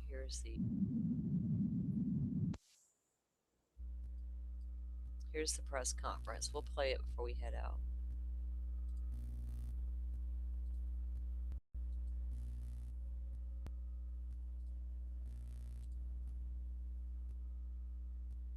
Okay. This is from KOB4 News locally there. There's a lot of hidden areas, there's rocky areas, there's areas people can get injured in. Very important to have all the necessary tools in that respect. Also, the volunteer search and rescue teams, a lot of people don't remember that they are left out a lot of times. They're volunteer from all over the state, and they respond all over, and they assist us, our open space units, on a consistent basis. I'd like to personally thank each and every one of them for helping us in this case, as we might be searching as we go forward. I'll give you a timeline of what has transpired. We've been on our social media. We've done some press releases on the timelines, making sure that you're all caught up to date. I'm not here to say that's not a lot of information we can't share, but I want to make sure that we have all of our facts, dot our I's and cross our T's, so all of the facts are there. So the verified timeline, morning of February 27th of 2026 at 10 a.m., a repairman was at the residence and he interacted with Mr. McCausland. And as you move over at 11:10 a.m., Mrs. McCausland, Wilkerson, left for a medical appointment.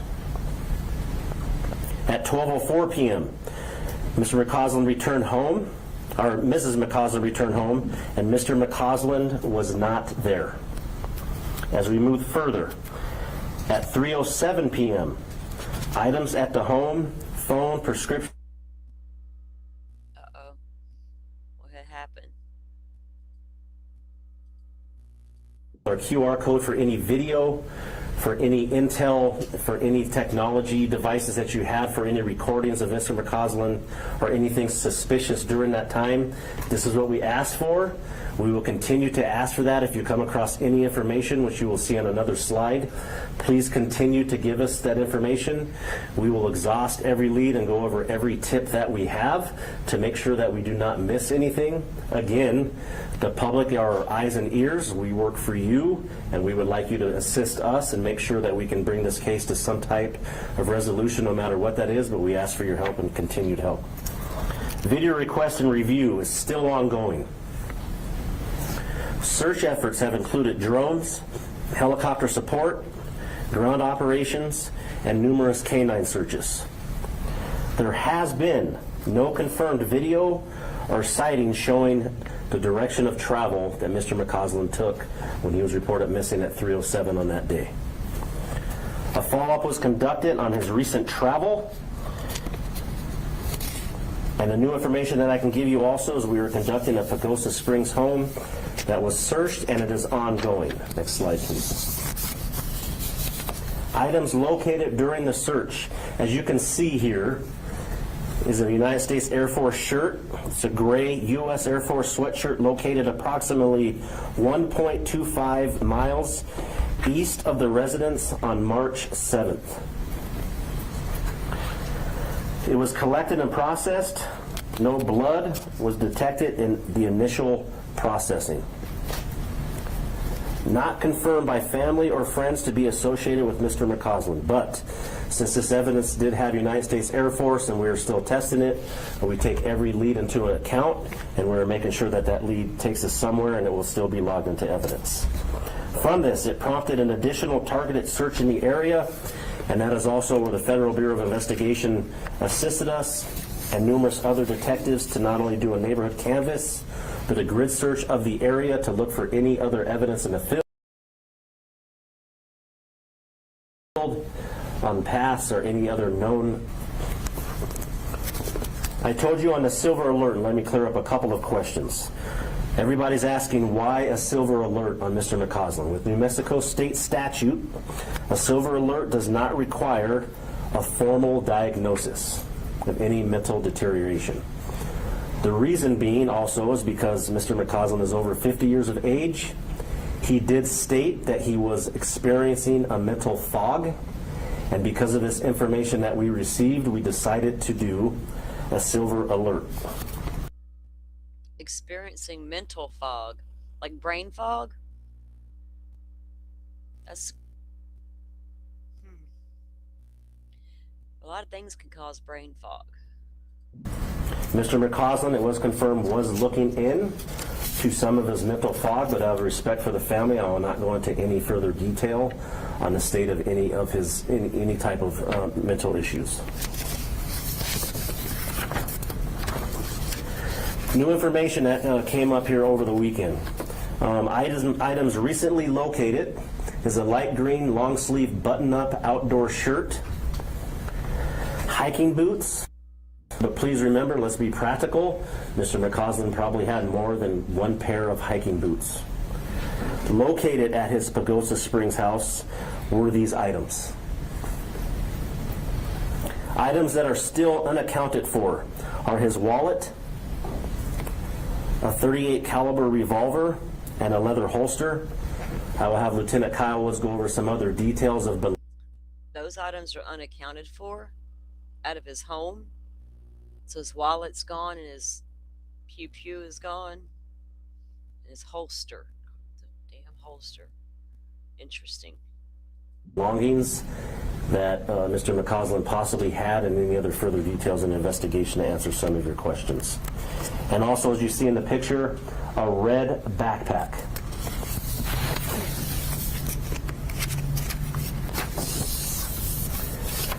How can you help? Again, as I stated before, checking your video from the timelines of February 27th and February 28th. Our priority window, being our most concerned window, is the 27th at 9 a.m. to 2 p.m. that afternoon. Any doorbell, Ring cameras, Nest cameras, home cameras, business cameras, dash cams, trail footage, GoPros, phones. Please, as you can see, the QR code to your left, if you can scan that in, that goes into evidence.com, and detectives will come over the tips and the footage and be very thorough looking over tips. To the right is our tip 411, or you can call 468-7070. This has, you can scan the QR code also. We've had a bunch of tips that have came in. Approximately on tip 411, we've had 26 tips. And on the QR code to the left, we have had 48 tips, and that's 74 total tips just through our technology, not to account for tips that are also going into the Federal Bureau of Investigation. Let me be straight. We've had a lot of tips, and we will go through every tips, but there are some tips with some outlandish theories, conspiracy theories. We'll look into everything, but we are trying, as a law enforcement agency and entity, we look into facts to make sure that we can retrace before Mr. McCausland went missing, and to also make sure that we're looking for any clues, for anything that was nefarious, for anything that was violent, for if he was just lost, any of those tips. But some of the tips coming in, I don't want to say that they're wasting our time, because we would never say that, but they are tedious to go through, and we're getting a lot of the rabbit hole tips. We're looking for things on that day and things that have possibly happened to Mr. McCausland. From here, I will have Lieutenant Kyle Woods come up front, and he will address some of the details that I might have missed, and he will take questions from there.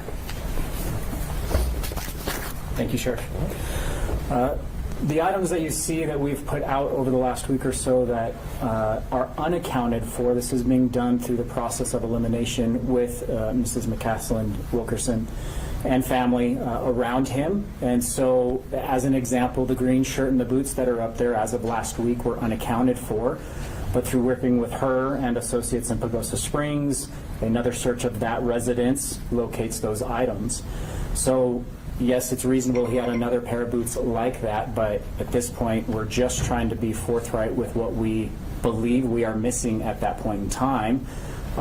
We have a lot of people up in our foothills, up in the Sandias, hiking right now. It's beautiful. But if someone were to come upon a backpack that matched this description, that of course would be of unique interest to us. We've received a lot of tips about items that have been located. We check every one of them. We check with family and friends to see if those are items that were known to be utilized by him or owned by him, and we'll continue to do that. So that's the update on these items that you are seeing being brought forward. We're not saying he left in them. They are just unaccounted for, and so we are reasonably trying to see if they could help us identify where he may be, or if someone comes upon something maybe out in our Sandia forest area where we could follow up on that lead. Other questions about the investigation thus far that I can try to answer for you all? Is there anything more you could say about the reported mental fog that McCaslin was reported to have been feeling at that time? And then just on top of that, anything he might have expressed regarding other behavioral issues, depression, or thoughts of suicide? Not in regards to the latter half of your question, behavioral issues, thoughts of suicide, no. The mental fog is pretty much what it is. That was his statement about what he was experiencing. That was cited as reasons for stepping down from some different groups that he was working with.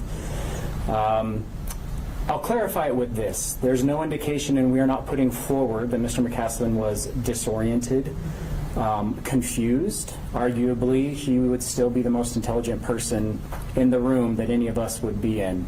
Highly intelligent, highly capable, but that information was given to us early on, and out of an abundance of caution, we escalated to a silver alert to try to garner as much public attention as possible to try to help locate him as soon as possible. How recent was the mental fog statement? Was it immediately preceding, or is it months ago? It's been within the prior few months. Yes, ma'am. Are you able to share the areas you've searched, and if so, why you chose certain areas like the Sandia Mountains? Yeah. Mr. McCaslin had wearable devices. He was an avid outdoorsman, and we were able to access those devices, see the history of where he commonly went. The Elena Gallegos area into the Domingo Baca Canyon was a commonly visited place. That, in conjunction with interviews with those who were outdoors with him, indicated that was a favored area to go, especially into the upper parts of the canyon. So we focused our search efforts there first, moving east from his residence, essentially due east from his neighborhood into that area. And between us and those who are volunteering with their search efforts, there has been a vast amount of area covered. We do have a map of that area. I don't have that present to show you, but it has been a significant search effort that's covered that entire canyon, except for maybe some very difficult to reach parts of the canyon wall that we wouldn't otherwise be getting onto. But we've covered that with drones. We've covered that with the helicopter. We've flown at night hours, trying to utilize the FLIR to pick up on any heat signatures that may be coming off of the mountain. Unfortunately, we have one of the warmest springs we've had in years, and the imagery coming off of the FLIR, the mountain is just lit up like a candle, even at night. So we flew early in the morning at the coldest hours possible, and it was still just lit up like a candle. We couldn't differentiate between a heat signature and the rocks that were just emitting so much heat.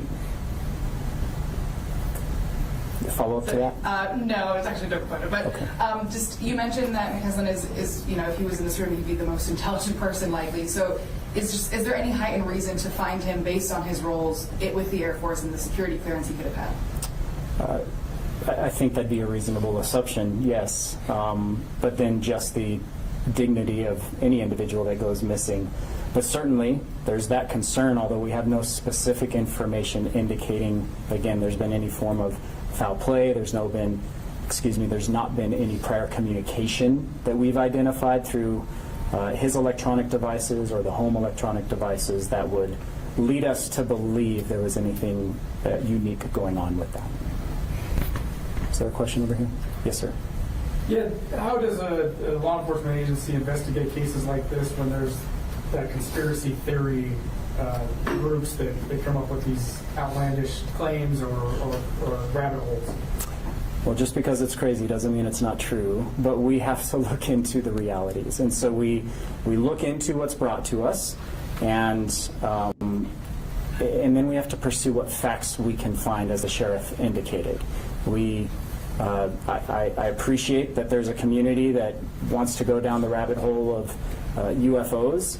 I don't have a way with which to pursue that. And so those theories have to be set aside unless we were to find something that indicated that. So we fact at this point. Yes, ma'am. Are you able to rule out at this point that he was either taken or some type of harm has befallen him for what he knows? And piggybacking on that, what could that mean in terms of information that could be extracted from him? And would that put anybody else at risk, or even the community at risk? Yeah, I can't speculate about some of that in terms of who may or may not be at risk based on what information he knows, and so I'm not going to. To answer your first question, can we rule out whether or not he was taken or something nefarious having occurred? We can't definitively rule out much at this point with what we have, which is why we're investigating every possible lead that we can. We do have surveillance video that captures both ends of parts of that street. We are combing through that, as well as surveillance that we've received from the rest of the community. We are combing through that. We've done in-depth interviews, not just knock on a door, have you seen this individual, but very in-depth interviews with everyone in the immediate area, and we have absolutely nothing that would suggest anything nefarious has occurred or did occur in that time frame for what we were looking at. So to answer your question, we haven't ruled anything out, but we have nothing pointing us to it either. So this is an area where there's a lot of wildlife, larger wildlife.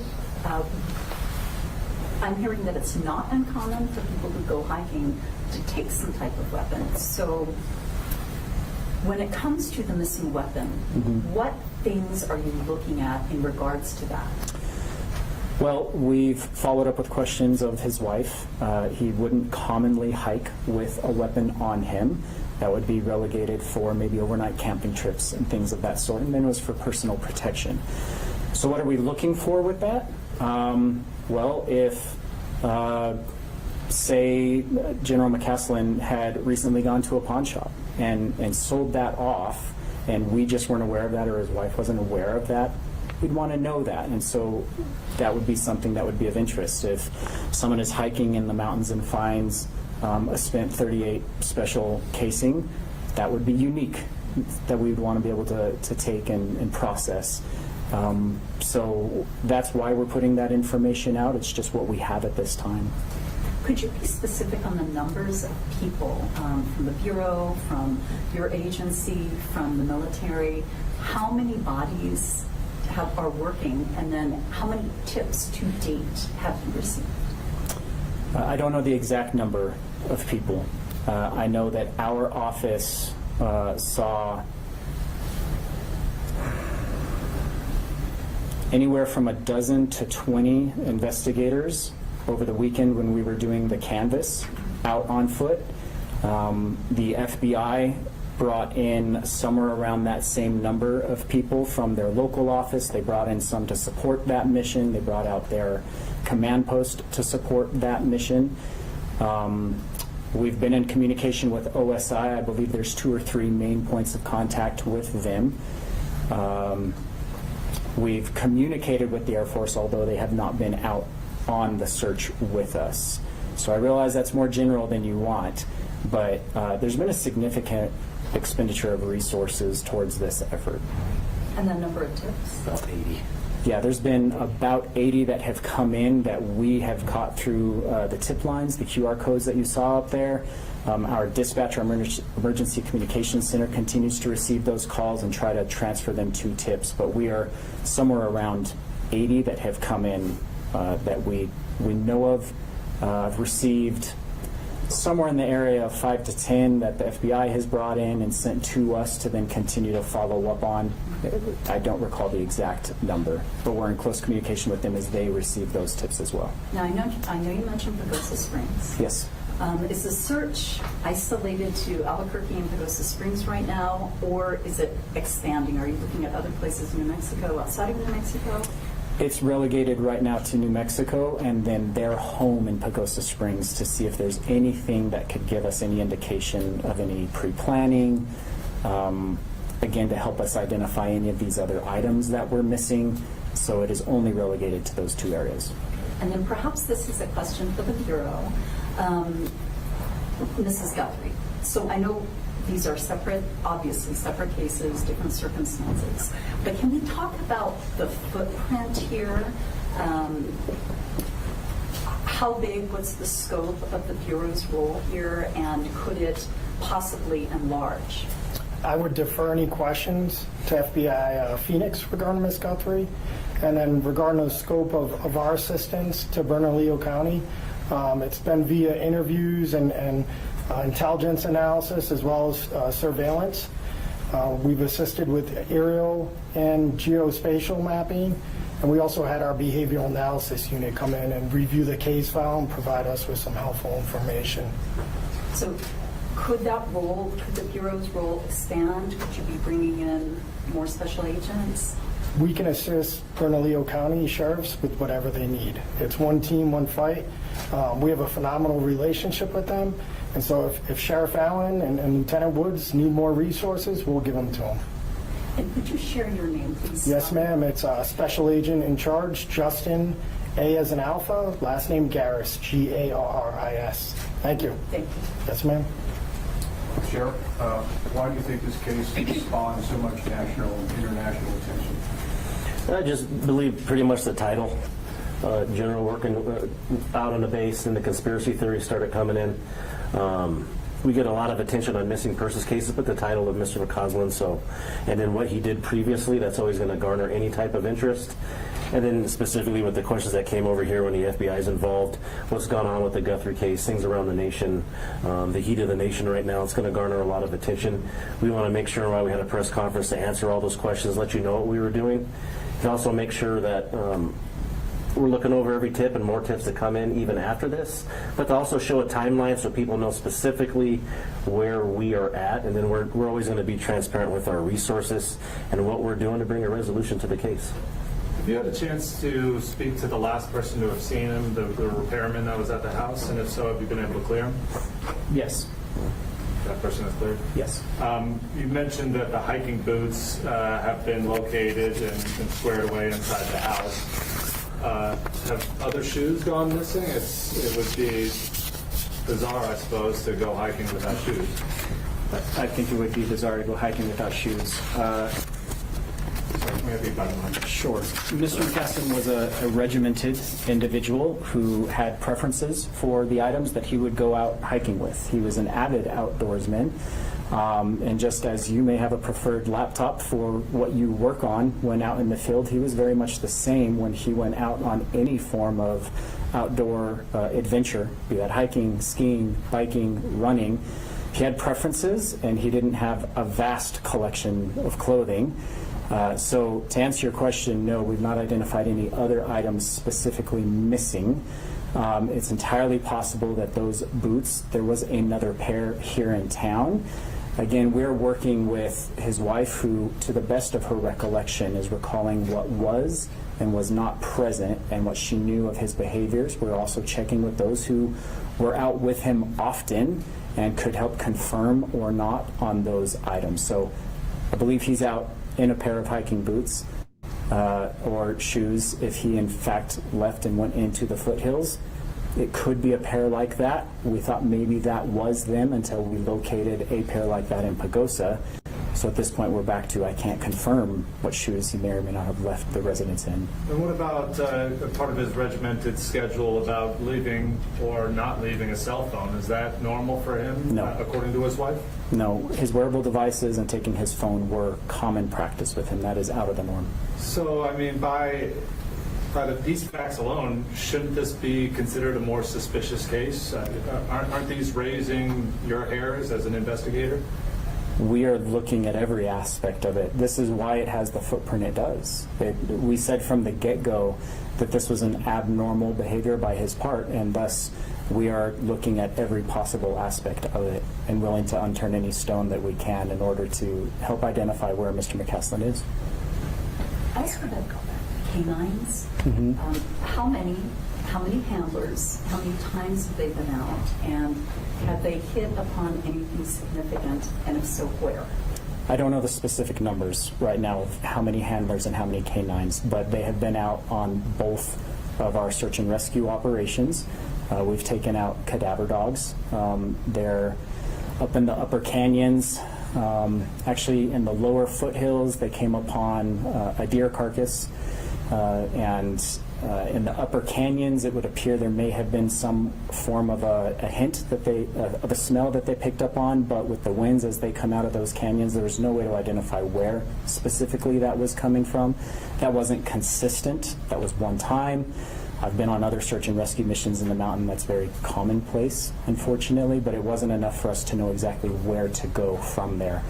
Our teams went up to a point to where pursuing further would be unsafe, and we didn't have specific tracks leading into that area. So we're waiting for and hoping for other tips that come in or information that we learn. We can take those dogs back out at any time if we need to. What's the situation with the city and the county in terms of intersection cameras? Are you looking down Tramway, back to I-25, I-40? Yeah. We preserved the camera footage along Tramway that was present at the time that we could preserve. As an example, at Tramway and San Rafael right there are Department of Transportation cameras. Those are live feed only. And so we can't capture anything historical through that. But those that we can, we've preserved so that we can review and check them. Being fully aware that we don't know what we don't know. If in a week's time frame or a month's time frame something comes to light, we want to be able to go back and review it against what we have. But we have captured those. What about canvassing with businesses? I'm sorry, Cheryl, were you going to say something? No, that's a question. In terms of canvassing of businesses and going to those businesses and asking for any security video, is that been done? Yes. Okay. And any consistent vehicles with that time frame on the 27th? Nothing that has stood out to us as a pattern or something of interest that we need to specifically look into, but we are still going through significant amounts of video footage. And I know that you were. Yes. Thank you. I was just wondering, we're going to the fourth week of this search for Mr. McCaslin, and just at what point, or does it change it for you guys? Has this turned into a recovery mission, or are you still hoping he's alive? If so, or if it's either or, how does that change the investigation, the tools that you guys will be using? The hope is always present that he's alive, right? And I think it'd be foolish to say otherwise. But it would also be unwise for us to not recognize that the alternate could be a possibility. And we're aware of that. And if we receive information that would lead this to become a recovery mission, we would pursue that with the same vigor we have this investigation thus far, and try to do that as best as possible. We are many weeks in, and if he were to have gone into the mountains, the likelihood of surviving this time frame would be very low at this point in time. So that's certainly a possibility and something we're considering. All right, we'll take one more question. Do we know when he was in Pagosa Springs last? We do. I don't have that information on me. It wasn't very recent. How about any recent enemies? Has the family stated any trouble that he's been in recently, or new contacts, or? No, quite the opposite. There has been nothing but the kindest words spoken about Mr. McCaslin from family, from friends, from the community. I don't know that I've seen this level of outpouring of support from the community that hikes in the mountains to what they've done with the search. Nothing indicating any type of ill will towards him from anyone. May I ask just one more question on behalf of Sure. the family? You know that his wife has not spoken publicly. Has she asked you to share any message with the public? No, and we remain in close communication with her, and we're at this time she's not asked us to make any specific comment on her behalf. You're welcome. All right, thank you.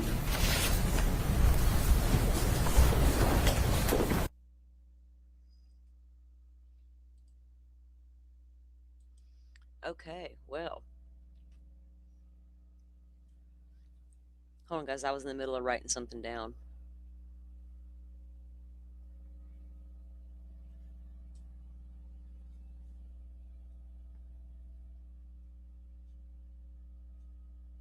Okay. That's crazy. So there's some stuff there, right? Like similar to Ms. Nancy, older person gone. Now, the difference is he does have some reported activity of some brain fog situation going on. We don't know the extent of it. Hmm, a lot more to look into there. Um, I was already getting the feel he was an avid outdoorsman because as they were leading up to talking about him, you could tell, right? Creature of habit will take certain things with him when he goes on hikes. Wouldn't normally take his weapon for a hike, but he would for camping. Things like that were sticking out to me. Um, and I know the street that he lived on. So I have to look at the map, like get my surroundings, and they have footage from both ends of his street. But if this man goes missing in broad daylight, it's not like the nighttime disappearance of Nancy Guthrie. This is daytime. Now I got to go see how far off his neighbors are sat from the road, right? If you got footage up and down that road, probably, and from each end, and it's nothing, he poofed into the air too. Hmm. Is it tied to his knowledge and of UFOs? The fact that he was in the Air Force and worked on all these top secret stuff. Is it anything to do with that at all, or is it tied to something completely unrelated? This brain fog he was experiencing, because a lot of things can cause that, not just dementia. I'm sure as you get to a certain age and you start to realize you're having brain fog, your mind's going to go there, right? Oh my God, am I starting to get the dementia? But so many medical conditions can cause brain fog. I would be interested to know if they had placed him on any medications recently for that condition. I don't really, yeah, Rachel, like I said, the wife did respond. I think it was on Facebook that, people need to stop saying this was tied or related to his UFO work in any way because she doesn't believe that. That was my take on that. I saw that on a News Nation special or something that I watched along those lines, right? That had brought that into the. I got to go find that though. I need to go find that post so we can review it. I know Foothills Butterfly. We have the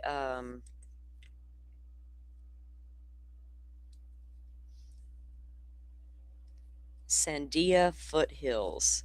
That's where he liked to go hike on the La Luz and the Pedro Lisa trails. He was an avid hiker of that area. So yeah, we got Foothills, elderly.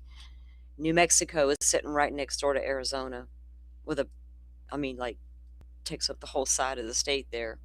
It's crazy and wild. Isn't it though? Okay. Yeah, so we got some homework to do on that case so we can keep an eye because that case is like they said that what they're 4 weeks into this. When did this guy actually disappear? When was it reported? Let's see.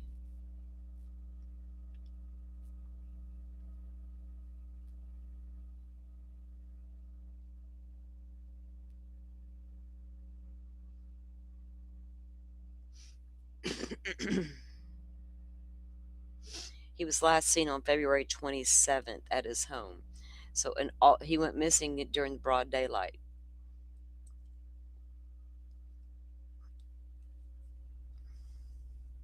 It's wild. Then you throw in the how old was he for sure? I think he was not quite. Let me look here.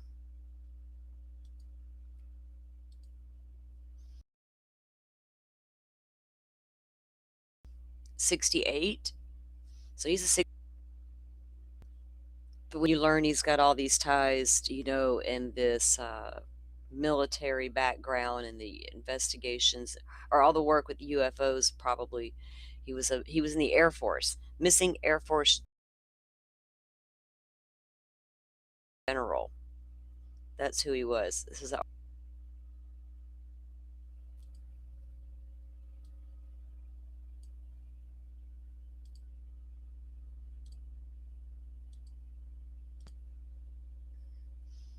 Oh, look, there's the red backpack guys that they spoke of that he would normally wear when he went hiking, right?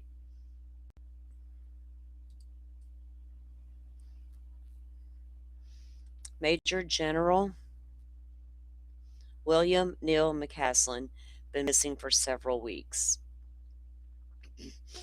Excuse me, the disappearance of a retired Air Force general who once oversaw billions of dollars in military research has drawn federal investigators into the search and fueled a wave of online conspiracy theories about classified programs and unidentified flying objects. Retired Major General William, or known as Neil McCasland, a former commander of the Air Force Research Laboratory, has been missing since February 27th when he disappeared from his home in Albuquerque, New Mexico. Local authorities are leading the investigation, but federal agencies, including the FBI, have joined the search as the case continues to attract national attention. They got their hands full in that region with the FBI. While investigators have not identified a clear explanation for his disappearance, McCaslin's background overseeing some of the Air Force's most advanced science and technology programs has made the case a magnet for speculation online.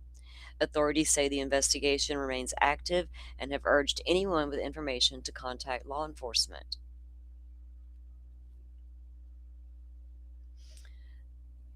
A career at the center. Okay. So AFRL manage research programs that shape the future of air and space power, including advanced propulsion systems.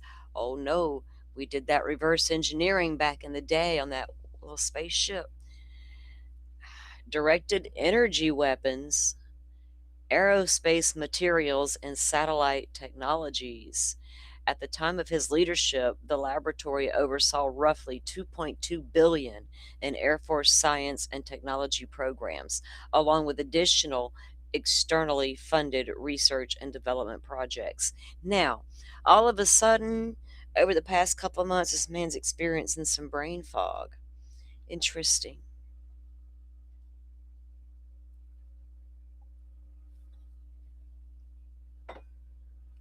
What did cause the brain fog? The role placed McCaslin among the Air Force's most senior science leaders, responsible for guiding long term research and investments and coordinating efforts across the Pentagon, universities, and the defense industry partners. This guy's no joke. Under 70 years old. Can we stop it with 70, 80s? You're so old and decrepit you can't think straight or walk. We got to stop it. Don't put me in that category when I'm that age, unless you need to, but just don't do it automatically. Got a little bit of a brain fog situation going on. Could be multiple reasons why, including nefarious ones. But this man is not lacking in the brain department. I would have a hard time thinking that he had a sudden decline, because if he had a sudden decline, I'd be super worried. Could have a slow decline, a slow cognitive decline like brain fog. Ugh. Programs developed through AFRL help transition experimental technologies into operational military capabilities used by service members around the world. During his tenure at the AFRL, he played a central role in developing technologies that later became key components of the modern U.S. military's capability. The laboratory helped advance work on directed energy weapons, advanced satellite systems, hypersonic research, and next generation sensors, while partnering with universities and defense contractors to transition experimental technologies into operational systems used by the Air Force and Space Force today. We cannot forget about Space Force. Remember when they got created? We're like, why? Well, we know why, but why? Well, we should know why. If you don't know why, you need to be informed. Why would we need a space force? Leaders of AR, because we're going to take over the world and we're going to own the universe. Leaders of AFRL often interact with classified programs and in emerging technologies years before they become publicly known, which helps explain why the disappearance of a former commander has drawn unusual attention online. So he retired from the Air Force back in 2013. So it's been 3 decades, or no, that was more after more than 3 decades. So it's been a long time since he has retired. What have his activities been like since he retired, right? As far as the UFO community and people he would speak to, and did he lecture? Did he? I don't know nothing about this guy's background like that. Was he one of those whistleblower types? Local authorities in Bernalillo County, New Mexico, are leading the investigation, but federal agencies have provided additional resources as the search expands. FBI's Albuquerque field office has joined the effort to assist with the investigation to support the local efforts there. All right, federal agencies often provide specialized sources. Okay, we are aware. Authorities have conducted extensive search operations around Albuquerque, including neighborhood canvassing, drone flights, and searches with trained canine teams. Now, y'all notice it. So it took them a minute to come out and do that sort of press conference, but maybe they saw the online heat was coming. And people are starting to go, "What's up with this case?" And they're like, that Nanos guy made a mess over there. We need to get up. We need to get ahead of the game. Come out solid, and they did with this press conference, right? I don't know what all was said before as far as press conferences go in that case. Couldn't tell you. But they should have done this. What we saw today and what we just watched should have been done over in Nancy Guthrie's case. But they couldn't have done it that way because they didn't act accordingly. Right? They didn't act accordingly. So they're going to be analyzing the forensic analysis part, digital investigations, and coordinating across the jurisdictions. Authorities have conducted extensive search operations around Albuquerque and the neighborhood with the flight teams. Okay, so that's really it. We don't know much more than all of that. So that's a little bit of background about who he was, right? Get that victimology going. Not me says thanks for being here. I thank y'all for being here. I'd be just talking to myself all the time. Y'all hear me say that, and I'm no joke. I spent a lot of time talking to myself this weekend. I was tempted to go live a couple of times, but I also know I need to let myself take that break when I need it, right? And just because I was bored this minute, don't mean an hour from now I could be tired. But I appreciate y'all coming and having the conversation with us and unpacking these different cases. They all have their differences, right? All have their bizarre things and different aspects to look at. All right, guys, like I said, I'm going to be getting up with Keith, trying to plan a show about getting narrow down a few topics to go over in the Guthrie case and things we want to talk about. If y'all have anything y'all want to add to the conversation, please let me know so we can talk about it, right? And of course, when we do that show, y'all come in, give us a view, join in the conversation in the chat. If you just want to chill and listen, well, we love that too. Y'all all go hit the like button on your way out if you haven't already. Y'all know I appreciate it. Go have a good dinner. Find something. Hopefully, y'all don't have a real busy evening. Y'all can just relax for the rest of the day. Stay warm, dry, whatever it takes to be safe out there. Y'all do it. All right, y'all go have a good one, and I'll see you back here tomorrow sometime. Thank you.